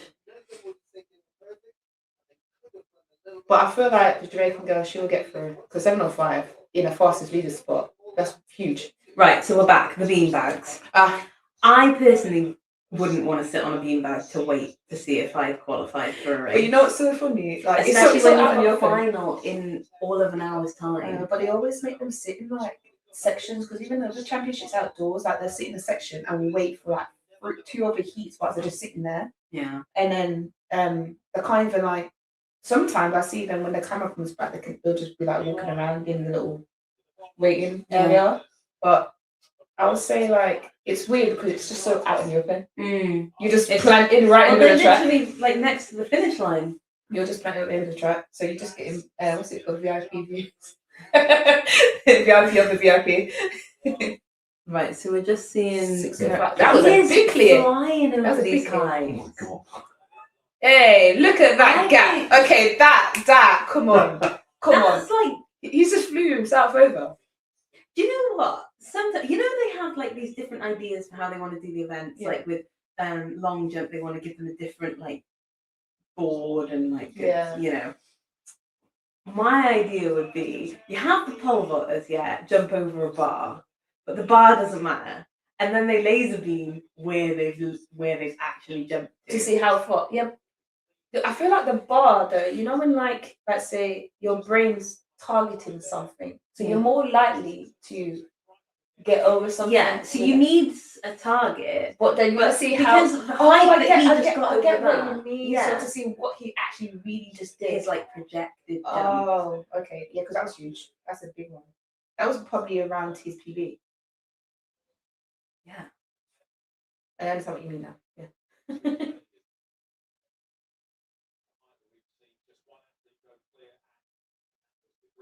So he's talking to his coach. He says, "Was it guts? How do you say his name? Guts. Guts.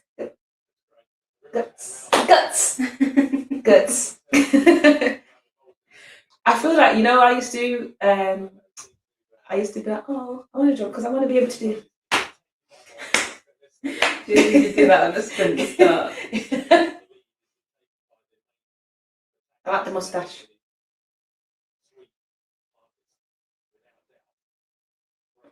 You know what I do with my start? Yeah. How many? So there's 3 of them over 6 meters at the minute. Oh, sure. But the Norwegian athlete is on his final jump. Okay. Trying to clear 6 meters. Oh, sorry, what were you going to say? No, I was going to say, he did this thing where he's like, raise his eyebrow. I do that, you know. Okay, I gave myself a raise my eyebrow, like, I don't know why it just gets me going. See, I feel like this is where it's going to be make or break for some of these guys now, at around this 6 meter mark. Yeah, it is. That's when you see people falling, breaking away. Start faltering. Come on, let's go. Oh. That would have been nice for him. Well, he's in 3rd place. He's in podium position. I haven't seen Mundo. Okay, back to 60 meter women's. There we go. Semi-final 2. I think this is Dossel versus Dina in this one. Oh, yeah. So Dosso in lane 3, Dina in lane 5. Yeah. And you can't even say whoever wins this will win that final, because in the 60 meter men's, Trayvon was a huge margin. Yeah. What came third. Yeah. Yeah. That's true.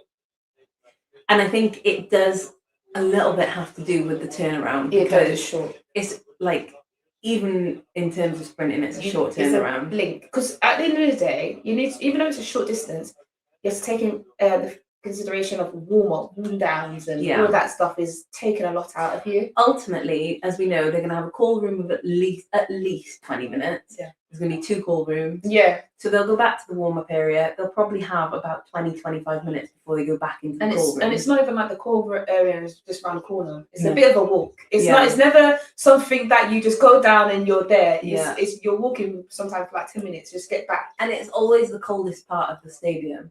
I don't know what they do.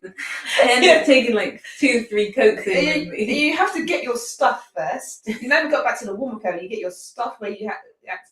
They've taken it, then you go back to where you warmed up. So it's like, Amy Hunt is hoping that nobody goes quicker than a 7:10. Yeah. Dina and Dosso will be hoping for a big queue. Yeah, those are the favourites. But Dosso and Dina starts the fire.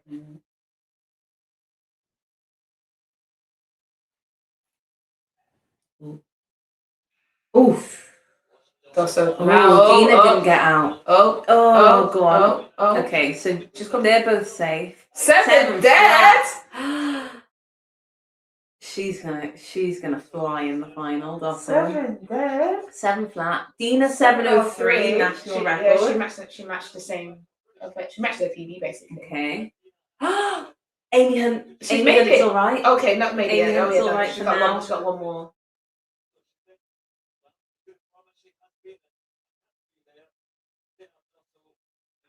she needs a little bit of luck here, doesn't she? Yeah. Because who's coming up in the... Who have we got left? We've got Swoboda I think that's the and main. Luxembourg. Patricia. Pinto. We've got it on the screen now. Yeah. So we've got Hobbs, Van der Weyken, Swoboda, Pinto. You know who's nice and Lauren Roy. who's come through? Yeah, it's nice seeing her break through. Her performance. Is it NCAA? Yeah. Yeah. She's done well. She's been based out in America for a couple of years, hasn't she? And her she progression has gone took up. the last qualifying spot for these semi-finals. She had to wait on those green bean Yeah, bags all day. for all the heats because there were 7 heats and she was in heat 2, so she had to wait for all of them. It's good thing that the heats and the semi had a bit of time. Yeah. If it was the case like this, no. No. I think he just broke the pole.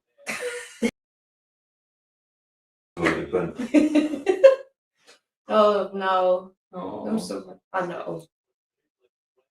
I understand. Sometimes you just gotta swear. I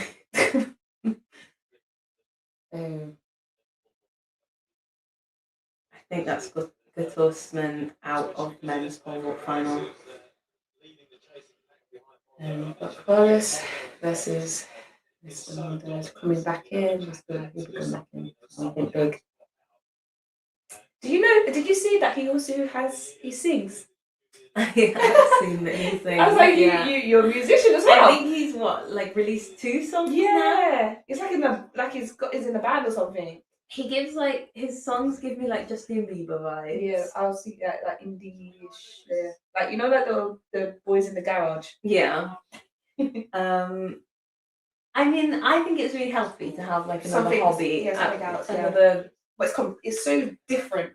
So when he did that, I was like, oh. And there's a lot of athletes who have their a sort of singing group. Like Jasmine. Jazz Sawyers. Yeah. Yeah. Yeah. Alex can play. I think he can play piano or something. Alex played up. Oh really? He's like musician. Yeah. Emma. She can sing. Can she? Yeah, Emma can sing. And then the German shot putter, the Olympic champion, she has a fantastic voice. She sang for me in the mix zone before. Oh, Yeah. She you went got private performance. Yeah. Anything else? I mean, I often make a lot of people sing in the mix zone, but she was one that stood out to me. What, like proper bouting voice? Like, It was quite gospel. oh, Yeah. nice. Even Beyonce. But her start's ridiculous. Again. And she runs so rangy, like she's so small. Dina was really coming back there. Yeah, she was, yeah. We didn't see her get out as well as Dosso, but It's like her heat was spot on. Yeah, she's if she does the same again, she might have Julian. If she does the same as that in the final, I think she's going to get a new PB. Yeah, 6'9", Maybe a 6'9", Yeah. 6'9" or 6'9", 7.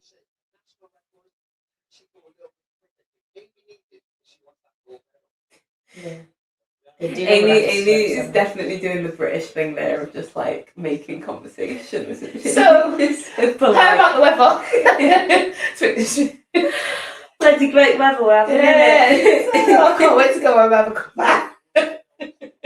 Get on. It's such a British thing. Here we go. The Francis is back out. So Mondo's back on the runway. And I'd be interested to see what his thoughts are between each jump, because having to obviously he's going to be so proficient at it now, yeah. But taking yourself down from that energy and then bringing yourself back up in between each sitting jump. for ages or sitting a while waiting for his turn, and you're having to cycle yourself up again. Yeah. Keep yourself in the zone. 6'10". Yeah, he wouldn't have been sitting a while. So far he's done 3 jumps.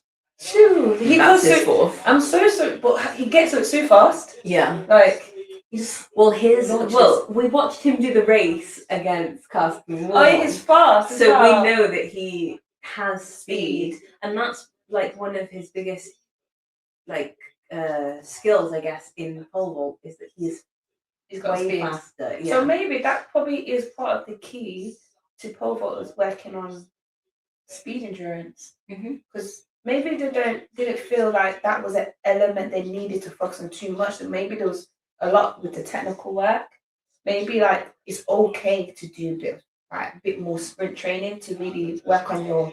But then it's obviously being able to control that speed on the runway. Yeah. So it's still like a technical run, isn't it? It's still. Yeah. But it's like long jump and like Yeah. having to make sure the fast ones are You can't fast. just run Right. the board. They need to make sure that they get to the board and Yeah. efficient time. Yeah. Okay, semi-final 3 of the women's 60 meters.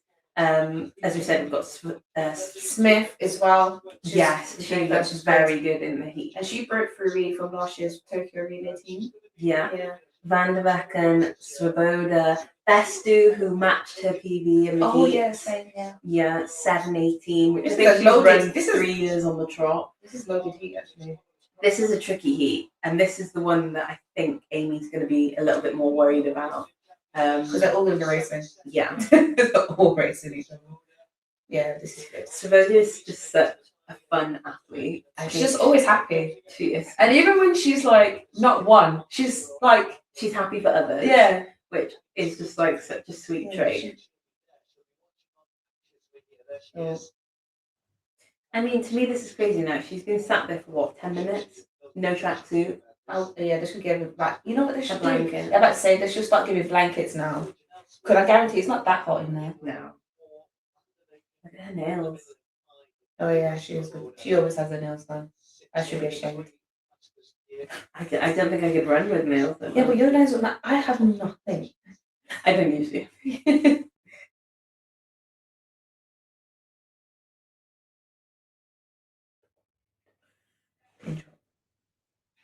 Ooh, that was Smith come up. Oh, Smith. Oh, 7:02. Oh, is that good for Amy or no? Swoboda's gonna. So 7:03. PB for Smith. Nice. She killed that. 7:05 for Van der Becken. Swoboda's in. 7:08. Oh, Yeah, Amy's out. Liston's in. Amy's out. Oh. And then Swoboda didn't even get a good start, like her usual. I think she kind of came out just with them. Yeah. It wasn't her best start, was it? Yeah. And Lauren's been consistent, 7:23. She's consistent. Yeah. Yeah, it's still a good time for her. And she's right at the outside as well. Wow. I'm gutted for Amy there. Yeah. That's what we knew though, like, because I said that's loaded. That's quite a few of them that could make anyone of them could have got that. Mm. And sometimes that's the difficulty with the luck of the draw, isn't it? You know, like you said, Dina and being like in the same heat. Dossa. Dina and Dossa being in the same heat, you know. This heat being a loaded heat, like if it had been spread a bit more evenly, would it have been different? Yeah, because you want like that heat with these in the semi-final 3. There was too much of them to be pushing each other to basically running at your best. Yeah. So there's that overall qualifying list. So Dina's qualified as 3rd fastest. Look at the whole top 8 is sub 7-1. That's a ridiculous final. Mm-hmm. 7 dead to 7:08. That's literally like. And I think the like final is just going to be who holds the speed. Who gets out? Who gets out? Oh dear. I just wasn't quite good enough today, and that's the end of it. I hold myself to really, really high standards. I think we got today. I failed, but it's okay to fail. I really messed up my start. That was not a representation I think something that Amy is really good at doing is like breaking down a race in an interview afterwards. And to analyze this analytical person. Yeah. And like I think her and her coach work really hard on different elements of a race. And like over the years she said I was a 200-meter runner, but like I've showcased myself over the 60 and showing that I'm a sprinter. I'm not just a 200, I'm a sprinter, so I can dibble dabble, because she's gonna end up in 4 at one point as well. Because she mentioned about looking at 2028 of getting medal in right across the board. Yeah. She wants it in the 4x4 as well. She wants to be in the 400 somehow. Or, yeah. she wants to tackle it. But I feel like when you're finding your feet in different events before you get there. Yeah. Now we're watching Mondo go for 6:15. Oh, 6:15. Well, that was easy. Nice and easy. He's actually this is a joke. It's like he just walks over it. It is a joke. Earlier this evening, we saw Nadia Battocletti take the win in the 3,000 meters. We crowned her our princess. Yeah, the Italian people's princess. The Italian people's princess. We've got a couple of words from her, so let's have a listen. Lovely.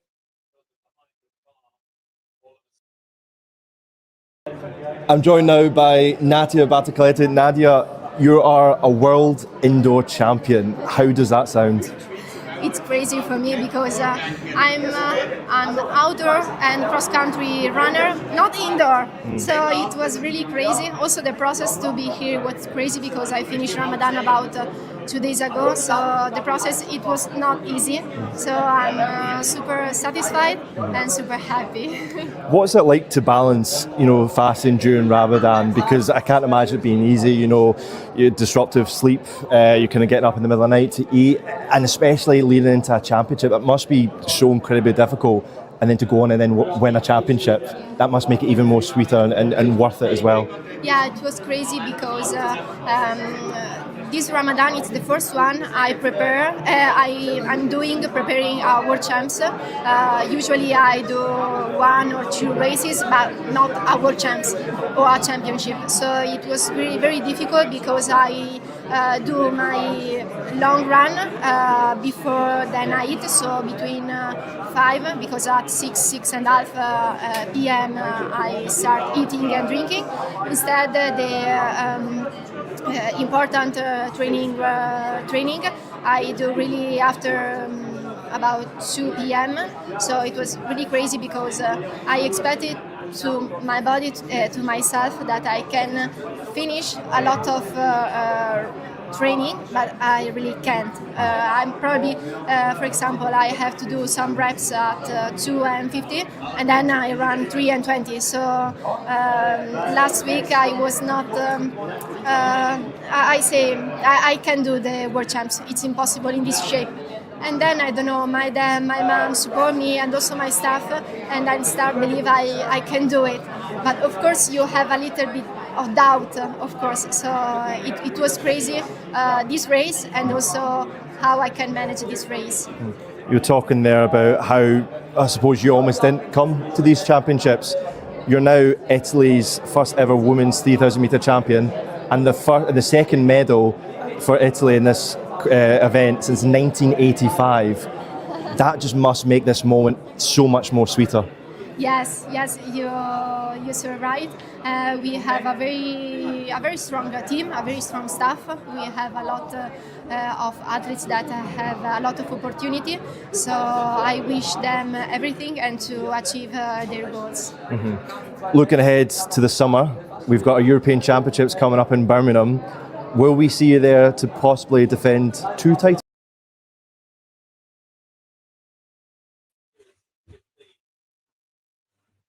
Oh, we're back.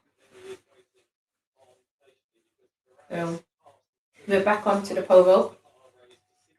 So we've got Cavallis back on the runway. Was he attempting the 6:20? So he's not playing any games. His last jump was 6:05. He skipped 6:10, skipped 6:15, and now he's attempting 6:20. Which, if he clears, will be a personal best. Yeah. But from what we saw him jump at 6:05, he was miles over it. And now it's just This is just a mind mental games. game of, well, I know I can do it. So let's have a look, shall we? That was very close. So close. That was So- very, cheeky smile. He gets a smile Cheeky of approval smile. from one of the Duplantis there. That was such a good attempt, though. Oh, where did he clip it? I feel It was like- just the chest. I think Yeah. it was the chest. He was completely over that, and then he just came back on I top think of he it. needed to not push. I mean, yeah, my technical. You know that you need to do that. We need Holly back Yeah. to explain what we're trying to say. That was very close. Surely that's doable. Yeah, second attempt. I would say he would get second attempt. Oh, yeah. 400 meter women's. Here we go. Okay, so we've Then got the Clara. women's 400 meter finals. We're gonna bring in Laura de Witt. Yay. She's our Dutch women's 400 meter sprinter, And she got a European gold medalist, and she's our European athletics correspondent. So she's the perfect person to talk to about the 400 meters. And we've got a fellow teammate. Hello. Hello. Laura. Hi. Welcome. Right in time for your event, your fab. I'm so excited. It's gonna be nerve-wracking to watch these two heats actually now, instead of just Yeah. one. Yeah. Yeah, what an interesting concept. What's your thoughts on how they do in the 400 final? I don't know. Like I understand why they want to do it, but I feel like as an athlete, it's just not nice to not be competing against each other, especially with the 400 indoors when you have all those traffic and I don't know, it can Yeah, exactly. influence your race a lot. Yeah, so for the 400 this time around at the championships, we see two final races, and the best times get Where? the medals. Yeah. In this heat, obviously we've got Clava, we've got Havaz, we've got Natalia. Natalia, Which is and home champs for her. yeah. Who should we be looking out for here, Laura? Well, obviously my girl, Lieke Klaver from Holland. I really hope she can medal now. I think she's in good shape. But yeah, just need to come along in the races. As I'm looking at the race now, it's going well. She's gone out hard. Yeah, she's leading the pack. Yeah, she's not playing again. And she's kind of known for that. Like, she really hits it from the get-go. Well, she's gone Yeah. through in a very good time there, 23 seconds. Yeah. Oh, wow.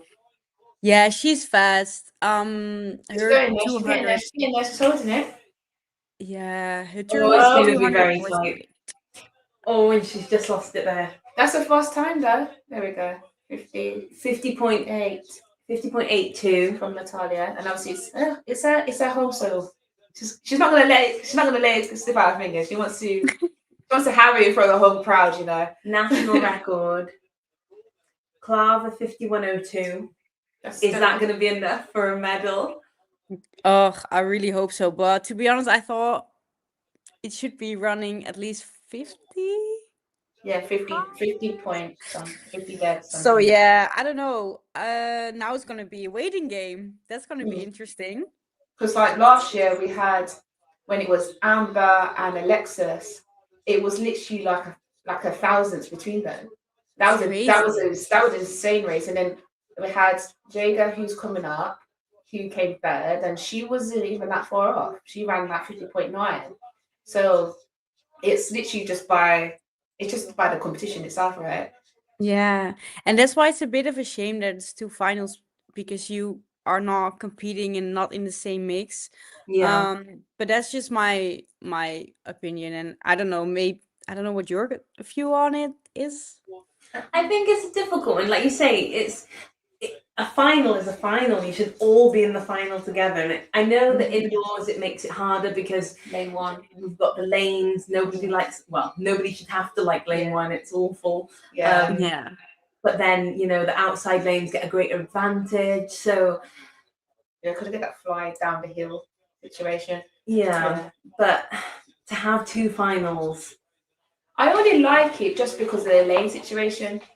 So you can eliminate lane 1 and 2, because lane 1 and 2 is, unless you are an amazing, like, you could be just out of this world in lane 1. You're not going to get anywhere because you don't get that same trajectory around the bend. You're having to work a lot harder. You get more tired. So it's like that's why they do it NCAAs. Like, they base it that way. So I feel like obviously the ones who have competed on that side of the world that does that kind of thing are used to it. It's when the ones who aren't used to it don't know. It's like running a time trial. Yeah. Now, before we go to final 2, we've just seen Mondo Duplantis clear 6:25. It was a championship record.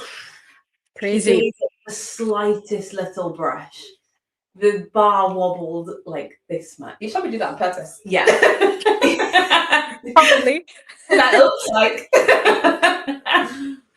But it's all in a day's work for Mondo. Now, the person who's on the runway is Corrales now, going for his second attempt of 6:20. His first attempt looked so good. We thought he was over it. Yeah. That's scary. It's scary times. And I think everybody's sort of got their fingers crossed probably at the Yeah, stadium. because I want want him to stay because it will push things on. I don't want Mando on his own. It makes it exciting, doesn't it? You know, with most people, we kind of know that Mondo's going to get the gold and he might even get a world record along with it. But we want everyone else to be in that competition, having that fun as well. So, this is he going for 6:25? Wow. He's not playing. He is actually. Come on. Oh!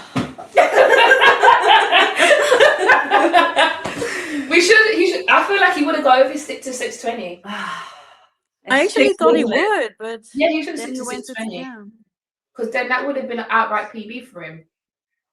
But he's obviously feeling good going into this competition. I mean, he's way over that, but it's coming down on it there. My presumption would be that with something like pole vault, it's just time around that height. You know, like if you've not done it loads of times before, especially in competition, then it's just getting used to the position and around it. Yeah. He's gone straight back over to his coach, and that's exactly what his coach tell him. I know what I'm on about. Laura, have you done any field event like is there a field event that you've actually done that you feel like you wanted to execute, but you went No, girl. You stuck to the ends. Honestly, I was so bad at track and field when I was younger. Like, people didn't really know I had talent for it. Besides the sprinting part, I was horrible at every event. So no, I didn't do any field event. I would love to be good at it, but it didn't work out for me. Yeah, I always tell people I cannot throw to save my life. Like, it's just I have no power in the throw. I remember I had to fit in, like your club meets. I had to fit in. I did discus. It didn't even go over the first line. The first line actually does the reading. Oh, no. That's funny though. Okay, so final 2 of the 400 meters are on the track now. That's Jaeger. That's basically leading that back. Yeah, featuring Jaeger. I think she's the one to watch here, isn't she?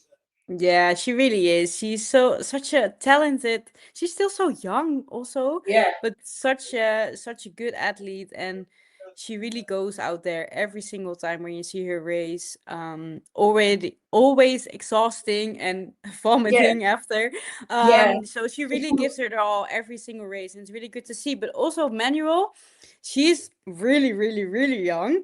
I think like 19 when or 20. And she's been PBing every single time, and it's crazy. So it's gonna be a nice battle. Yeah, so it's anyone's game in this race then, because being 19, you're not fearing anything. No one's really. You're just there having fun. Yeah, you have just gonna go. Brain doesn't process pain the same as someone older. I'm pretty sure. When you're like, if you had a lot under your belt, you're just like having to maintain it. But she's just now they were just fighting it out for that break. And she just pushed past Jaeger. and actually made Jaeger chop her stride. And I think it's really got into her head a little bit there. Oh no, she's actually gone. You're actually Oh, right. wow. Howard, you're right. Oh no! Oh my god. Oh my gosh! Jaeger stepped off the track. She's won. Oh my. 50.76. She's won. The 19-year-old's won. That is. You know your event. Wow. That knocks Clara back. I don't know what to say. Oh yeah, Clara's medaled. That is. That. I'm still like open mouth shocked at like how much drama just went on in that race. We had a That little was bit of so much drama. going into the break. She is so young and she just won. And in a PB. And the way that she tackled that first split, Yeah, like she handled that. You could have let Jaeger in, but she was like, nope. Like she knew what she was doing. She like that. She had that plan. Yeah, she did that really well. That is absolutely mad. 19 is insane. The maturity. Yeah, maybe she's 20, but still, she's very young. Still young. Yeah, still very young. She just left World Juniors. Wow. And she's beating like really good athletes. It's wow. But we were talking about this earlier, that there's quite a lot of youngsters at this championship.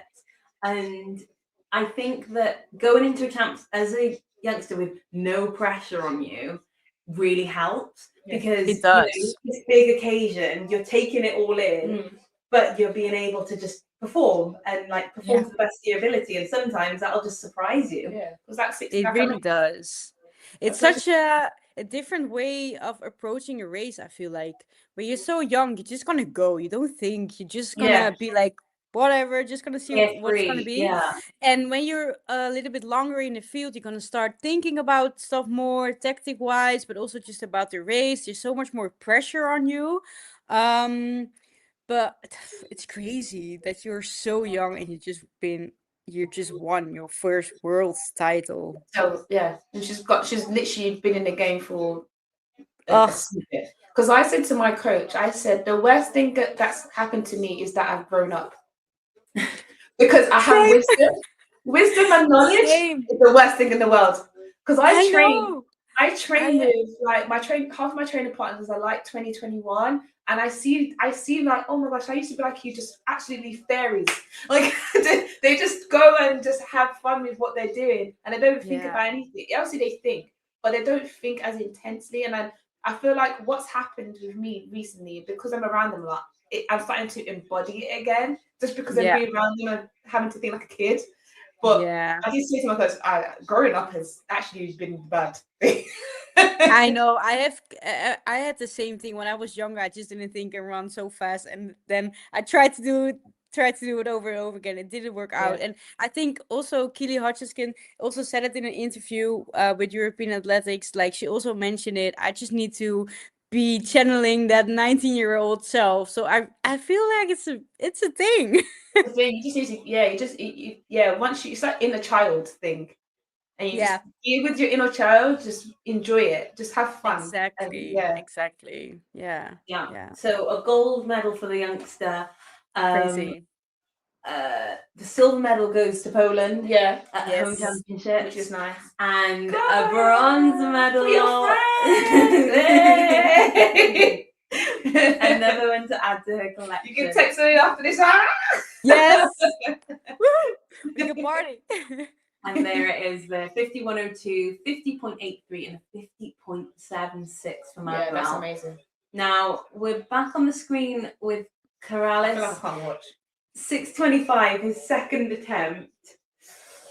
Oh, let me know how it goes. I don't want to watch. No. You should have stuck to the 6:20. You should have stuck to the 6:20 at first and just tried it again. That's a shame. Because five is a big jump. It is.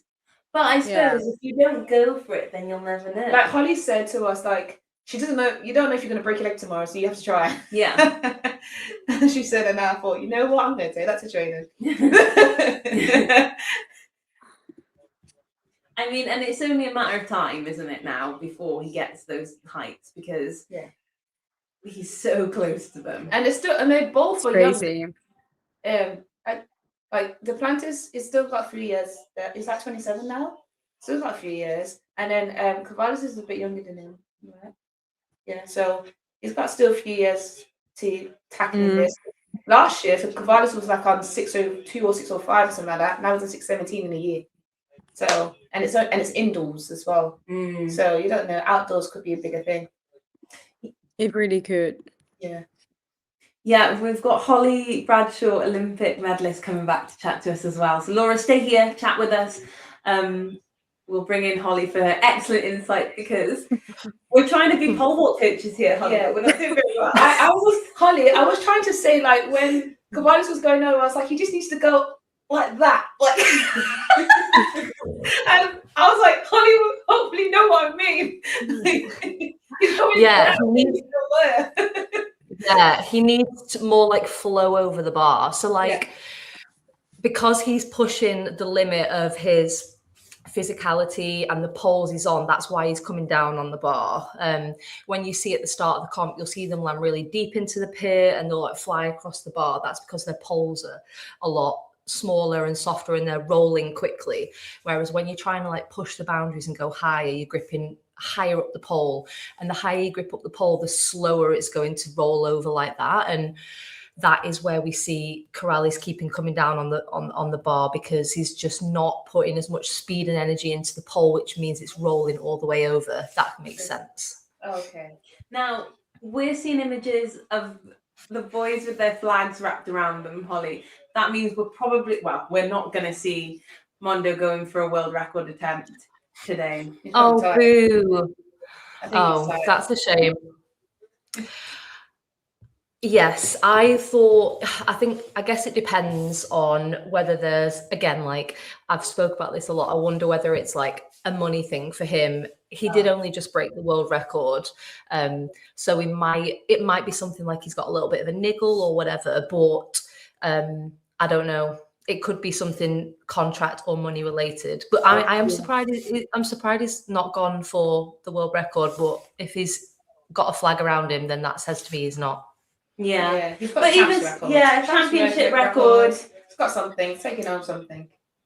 You know what I mean? Yeah, I think he's had to do a lot more jumps than in a usual competition. This is where it's going to become a bit more difficult for Mondo. Is he normally clears 6 meters and then can go straight to 6, whatever the world record is. But because Manolo was passing and they got caught in this little passing trap, you know, he had to clear 6:25, and you know, it just means he's probably done a few more jumps than he wanted to.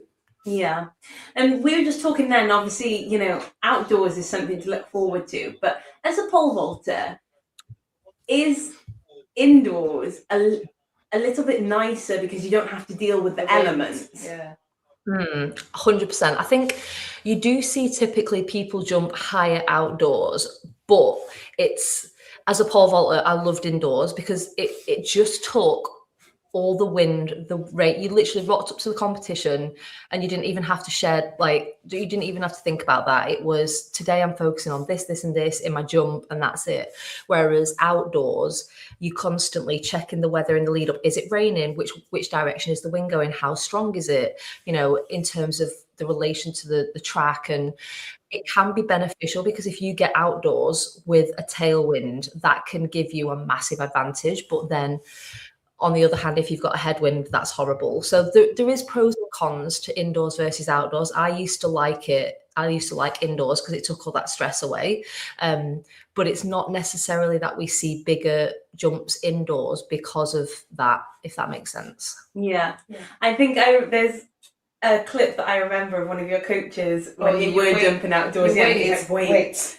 And then like showing you how the wind is going. I remember you would look over him and then he's like, yeah. So, because if you can picture where I'm stood, the windsock is directly ahead of me. So if you can picture the windsocks like this, if it's a tailwind or a headwind, I can't actually see which direction the flag is because it's, you know what I mean? It's the same plane. I can only see whether it's a crosswind. So whether it was a headwind is what he would tell me. So he would be like, stop because there's a headwind. And then he'd be like, okay, now you've got a tail, go. Yeah. Okay. So you it's nice for field eventers to have that. We're just chucked out there. You Mm. got what you gave him. Yeah. I just thought like we just have to line up and deal with it. And then the next whoever's in like heat 2 might have like minus 1.8, heat 3 plus 1.5. You just like Yeah. great.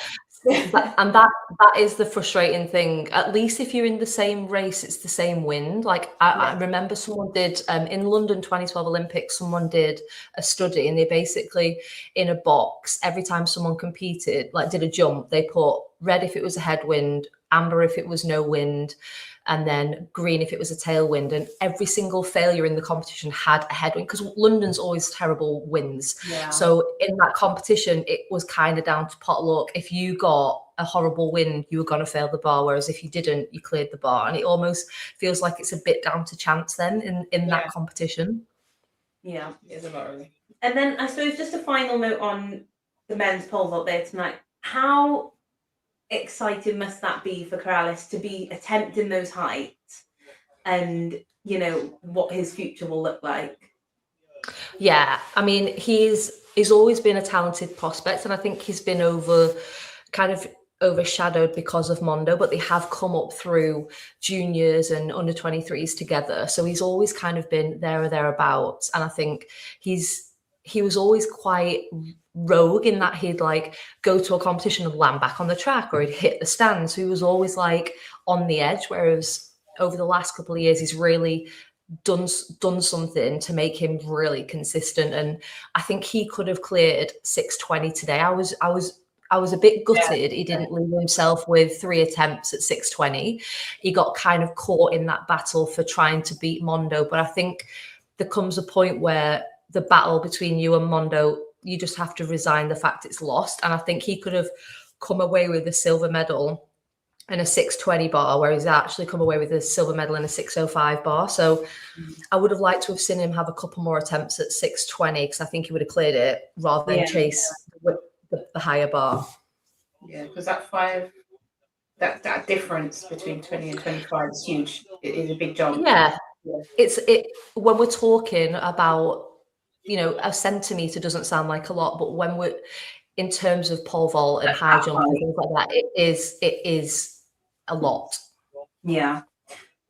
Holly, thank you so much for your insight. We wouldn't have been able to talk about pole vault without you. Yeah, you basically had to explain what I was trying to say with my hand actions.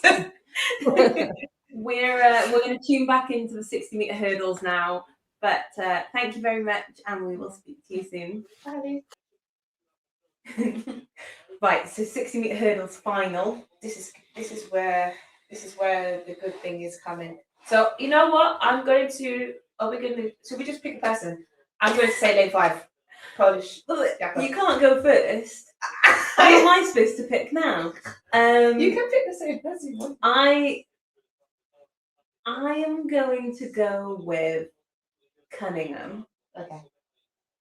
But I'm hoping that Simonelli scrapes in a medal. Just remember, Because I like him. I think he's a great hurdler. Yeah, and he could actually come in. France. Yeah. But it is hurdles. So if anything can happen. Yeah, and I think crashing one hurdle, that's it. Yeah. As long as everybody gets over hurdle 1. Jesus, oh yeah. Smooth race, guys. Smooth race. Yeah, Cunningham is the favourite, but I think there will be a big roar for Poland. Yeah. I feel like he's only young as well, like 23. Yeah.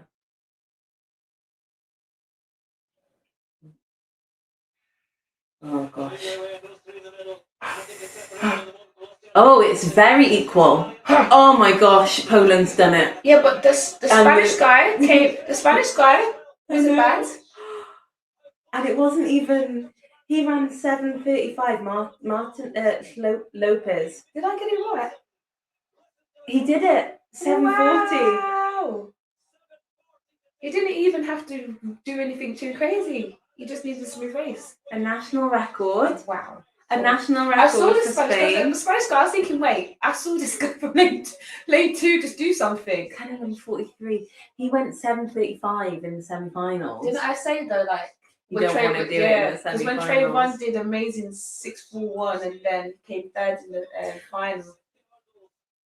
Jamaica personal best for Prince 7:43. Velocian 7:45. That was such a close race.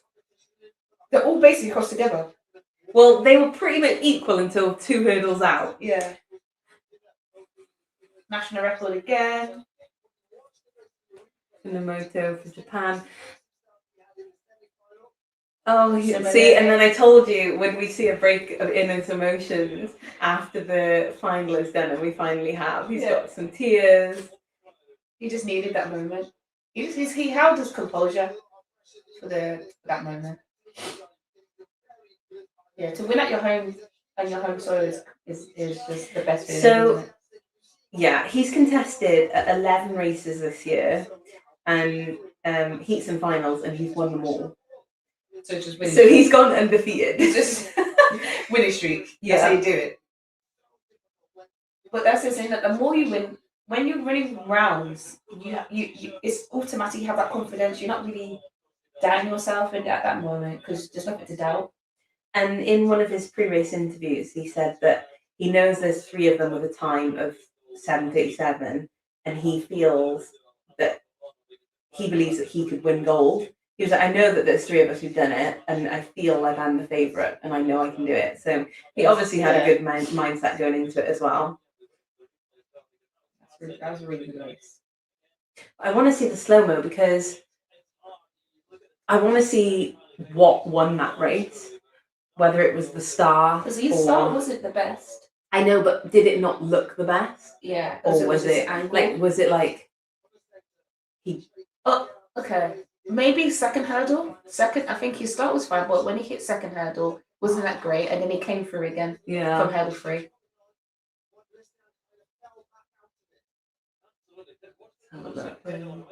Did Cunningham hit hurdle? No, I think. Oh, he hit hurdle 3, but nothing major. Oh, so Cunningham lost his footing after the last hurdle. He's kind of like lost balance. So Jakob hit the hurdle, and then that's when he lost his balance. There we go. It just wasn't his cleanest race, was it? Not like the semi. The semi he just went.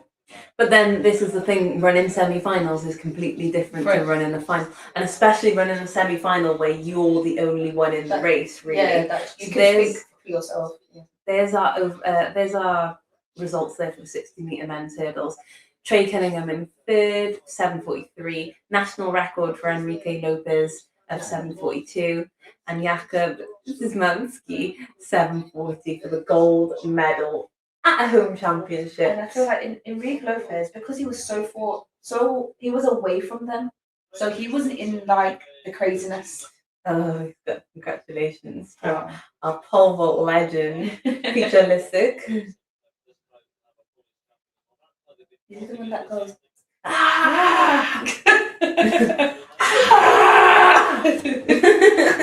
love that.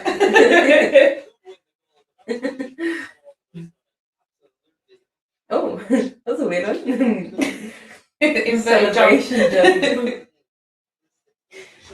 Now, there's not much left of the schedule, but 6-meter women's. We've got your favourite event. That's coming up in like a matter of minutes. Yeah, about just over 10 minutes.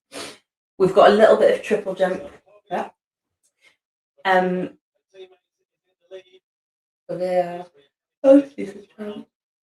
But not really gonna change much to her position, I think. No, I think the women's triple jump is sort of settled. They're going into the last round.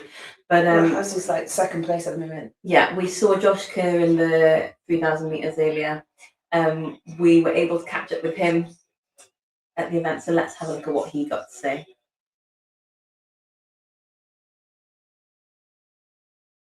Joined now by Josh Kerr. Josh, you're a world 3,000 metre indoor champion. Just try and sum up how you're feeling right now. Overwhelmed, appreciative. I feel a lot of love right now. I think it's been a long road back, to be honest. I won this indoor title 2 years ago, and in this sport, when you have championship after championship, 2 years without a gold medal it feels like a really long time. And I'm greedy so it's nice to get back on the top of the podium, and I'm just living out a dream that I've had for a long time, and I'm definitely going to take my time with this one, because I think I took the other ones for granted for sure.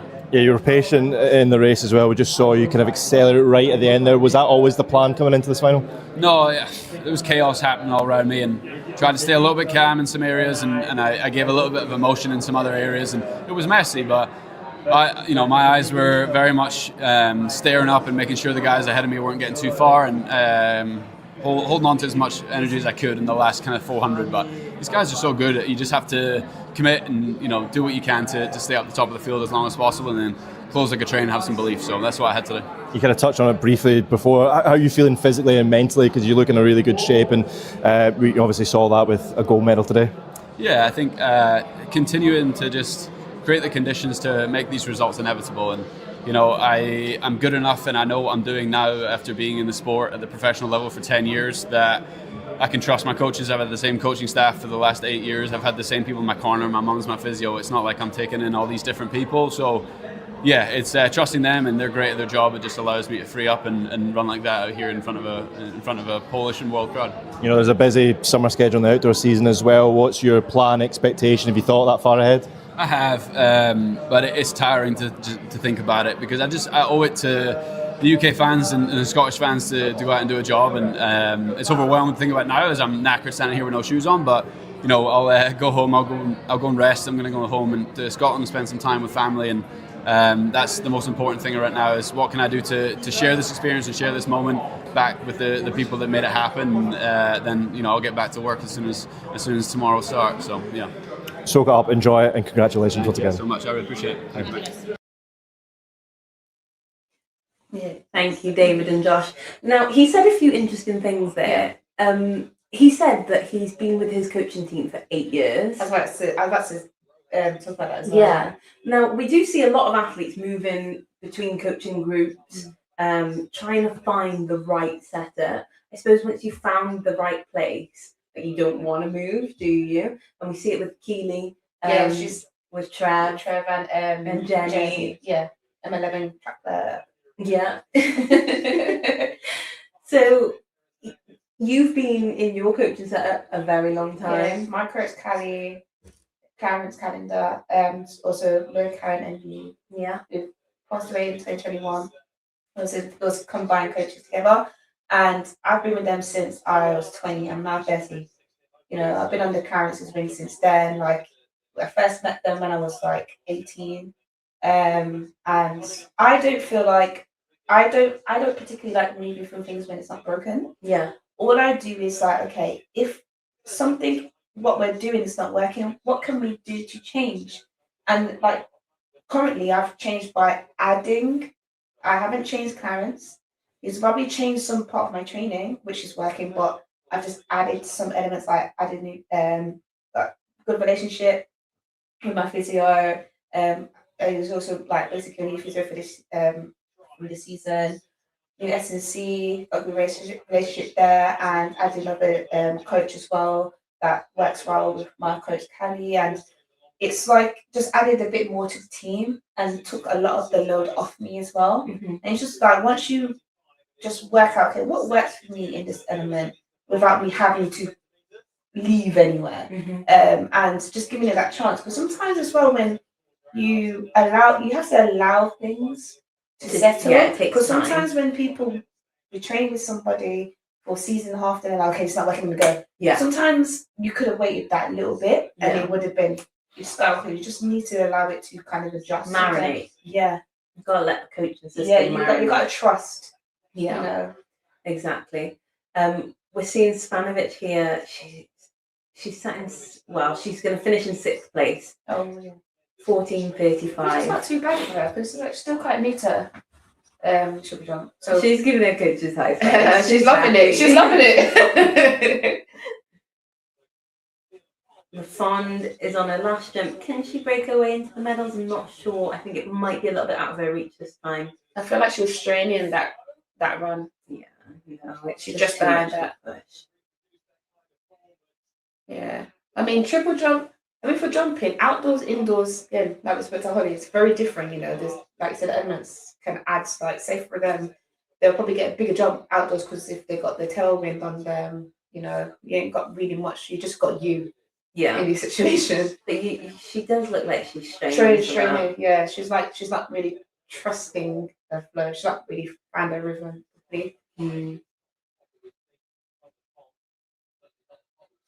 Yeah, so she'll finish in 5th. Shame. She outdoor champs, obviously she smashed it last year. But then she also that was her first gold medal. Yeah. The Cuban athlete. Here we go. I mean, it isn't. No, that was way short. It isn't something that we don't see, that in the last round people start taking medals, but it's very difficult to put that pressure on your 6th jump. Yeah, it's tiring. Yeah, it's a long and this is something that we joke that the 60-meter athletes have to do 360 meters in the day, but it's 3 times of getting yourself up for that that heightened level. It's more mental. I'm mentally tired. Yeah, and for these girls, it's 6 jumps every single time, getting yourself up, bringing yourself back down. Like in between the jumps, they'll put their full tracksuit back on. They'll go and sit down. You'll see some of the high jump girls making notes in their book. Yeah. That's, is she Australian? Yeah, the Australian high jumper. And she's always like, brings out her diary. She makes notes on her how jump. she felt. She jumped in that. I feel that's so good. Yeah, you just support. That's just like when something that's supporting your need. Yeah, that works for her. Like I have a stressful, but for me I have to squeeze it really hard. For me it's like some little uniting button. So I squeeze it really hard, or I throw a ball at the wall. Yeah, something like that. It might look like I'm a weirdo in a corner going, "Oh, let's squeeze the ball," but everyone finds what works for them. Yeah, exactly. Yeah, well, this is the tail end of the competition, I think.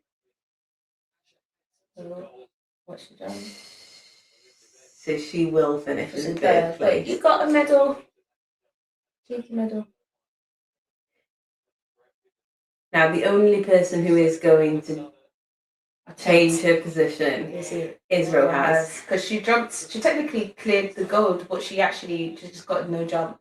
I didn't even see that she hit the red. There's 9 centimeters between her and a gold medal. Oh, you have to have that conversation. She's having a word with her. You're gonna get over. I remember watching her for the first time at the 2018 World Indoors in Birmingham, and she was really good. That's when she was really breaking. Did you go and watch her live? Yeah. So she's had 3 no jumps throughout this competition, and I think that's like a timing issue when you're coming back into the competition. Yeah, you just can't get your foot on the board properly. And she's so fast with her speed. Yeah. Oh, she's chopped that. Oh, yeah, it's not enough. Yeah. It's alright, girl. No. Yeah, because when it was the last jump, she went straight through it, but it's just unfortunately. I wanted to, you know what I realised they didn't really show where her foot landed. I would have liked to seen that. Okay, so I think that's the triple jump pretty much solidified. Scary! But we've got the final event coming up, the women's 60 metres final, featuring Britain's own Dina Asher-Smith, Dosso from Italy, Alfred, Janelle Smith, Van der Wecken, Svoboda. All of them are 7-0. So Svoboda was a 7:08, And then our quickest qualifier was Dosso in a 7 flat. Yeah. So this could Be anyone. all be Do you know run 703? in a margin of It could be like the you know, like the in the blink of an eye. like the 60-meter hurdle men's. Yeah, Literally, everyone just dips. yeah. Because junior 703, Dino 703, same up 7'3". Brandon Liston was 703, wasn't it? I think it's going to be one in 698. 698. I think. Yeah, it's definitely sub 7. There's no way. Yeah. But Dina looks like she means business. Very serious face. You got to be man. You ain't got time for smiles. You've not got time for smiles. A lot of people have been commenting that actually the stadium is really dry because you see a lot of the athletes like gasping for water after a race. I don't like indoor arenas. They are always really dry, aren't they? I hate running 200 in them. Can't breathe. Like 60 meters even, so it's just like it's just circulating air, isn't it? Yeah.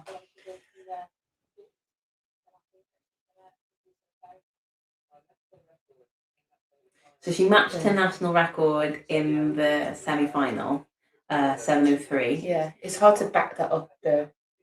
Well, a short turnaround. Yeah, it's a tricky one, isn't it? If I feel like Dina, being the athlete that she is, you know, well seasoned, she should be able to like replicate. Yeah. Even for the rest of them though, they all ran hard. Yeah. In the semi. But for every other race that we've seen with this short turnaround, we've said it's tough. It's tough for the athletes. Because when Julian did it last year? She you know, she ran hard in the semi. She didn't even win her semi. I don't think she did. But then she just went. She flew in the final. I might be wrong about the semi, but it was very much tight and you know she still took it. And I think I saw something earlier about this is Dina's first World Indoors in 10 years. She hasn't featured in the World Indoors in 10 years. That's literally most of her career. That's most of her career, then, really. Last time she was here, she was 12. She was a spectator.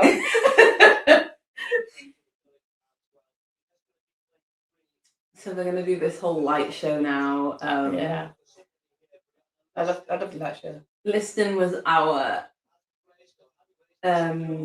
second little Q qualifier, wasn't she? 7:05, which is fast for somebody that's literally has to wait on the sideline. Yeah. Sears was our shock qualifier. Yeah, so we didn't put her in the mix at all. No. Even though she's in an American soil, she's actually doing really well. She is, yeah. But we see this with the Americans. They have to go through the whole like collegiate system. Then their seasons are slightly different to ours. So every time we have a world championships, they're coming off the back of their own championship season. Or because, like, say for instance, when I go to America, I'm literally racing on the 4th, which is the season started for them. Yeah. So I'm starting their season. Yeah. As a British girl. Yeah. Alfred. Oh, is it Alfred's?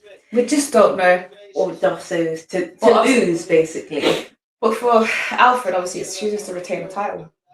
So that's why she's this. And we got underdog here, Battocletti. So, you know, she's ran 7:01. Yeah. Which is crazy. I'm not sure, yeah. But she hasn't ran close to it. No. Her personal best is 7:01. Yeah. But then Swoboda's personal best is 6:98. So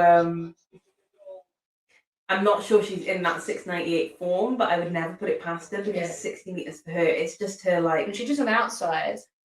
Because remember when that time there was Machina was in the outside lane, she won it. Yeah. And she's got this outside lane here, and sometimes all it takes is an outside lane to just keep you away from everyone. I don't like being in the middle. I love outside. Yeah, so you can do your own thing. Yeah. Sometimes you get tied up. Yeah, with people just going, yeah. Right. See what's cooking. I I don't remember how it feels to be on the start line. I've been since August.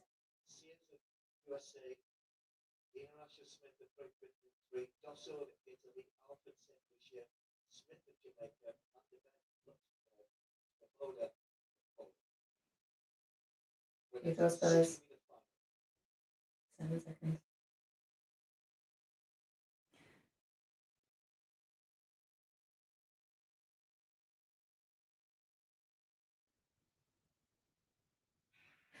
Ooh, Dina came out. Like we said, it's going to be a straight across. Dosso. Oh my gosh. Dosso won! 7 dead. Oh, I think Dina got run out of that. Yeah, sure. Oh. I think Sia's got third. Dosso 7-0. Oh, we said 6-9-8, didn't we? But it's been a long day for these girls. Yeah. She ran 7 dead back to back. That's insane. Dosso. Sia's got second. 7-0-3. And then Alfred got what? Bronze? Yeah. Yeah. Oh, same time. Okay. I think that would piss enough because she just had to run that time again in order to get a medal. But it's tough. So who was fourth? Because that was so tight all the way. That was a race. Liston. 7:05. So Liston almost didn't even make it to that final and come away with fourth place. And the same time. 7:06. Smith 7:06. Look at that! It's literally like the hurdles.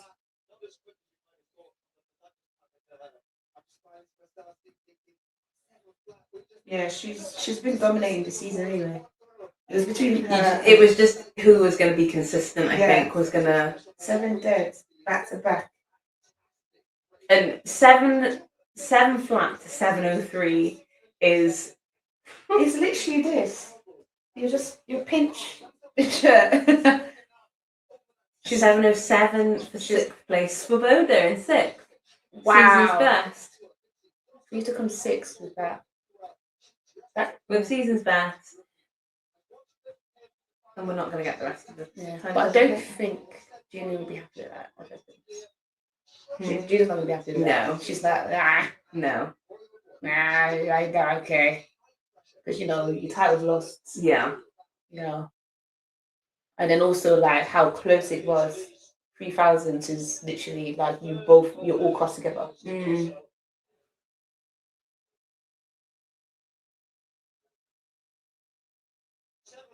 But at the end of the day, she's amazing. Oh, we can have a look at the slow-mo. Oh, but she just got the best start, Dosso, then. Yeah.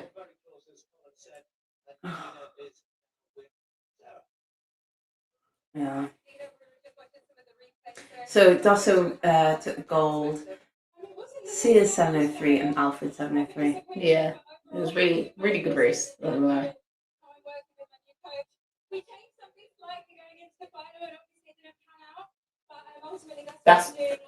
That's one thing that Cats never would do.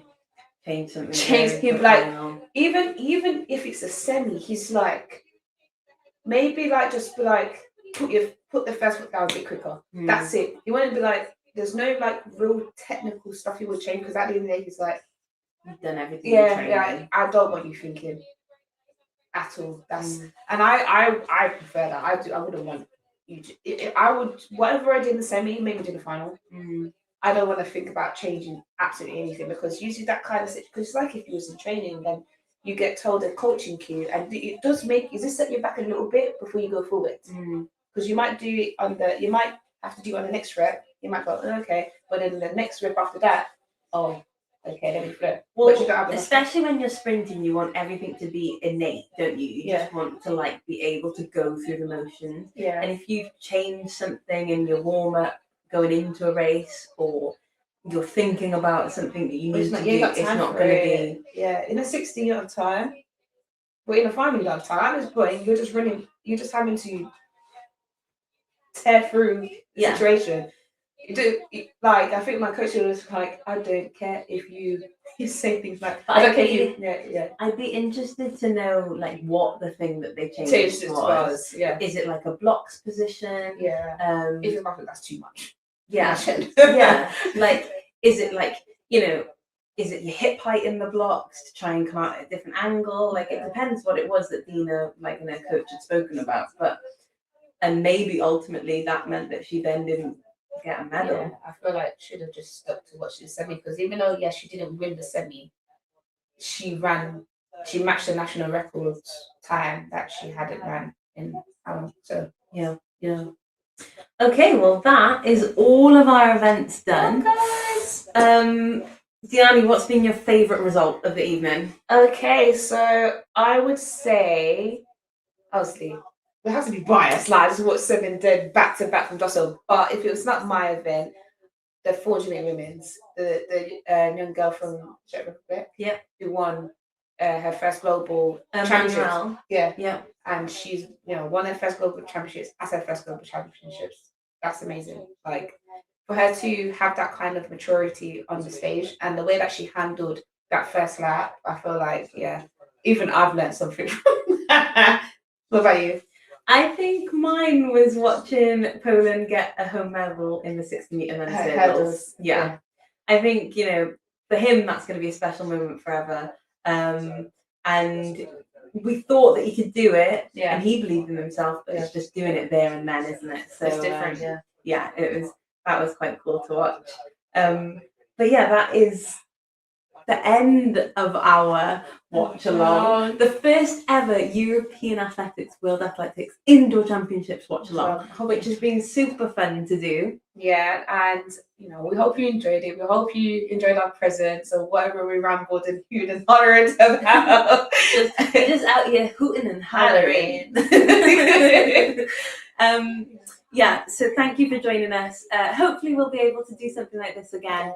And if we can especially if it's like a continental meet, even if it's a random diamond. We're just here.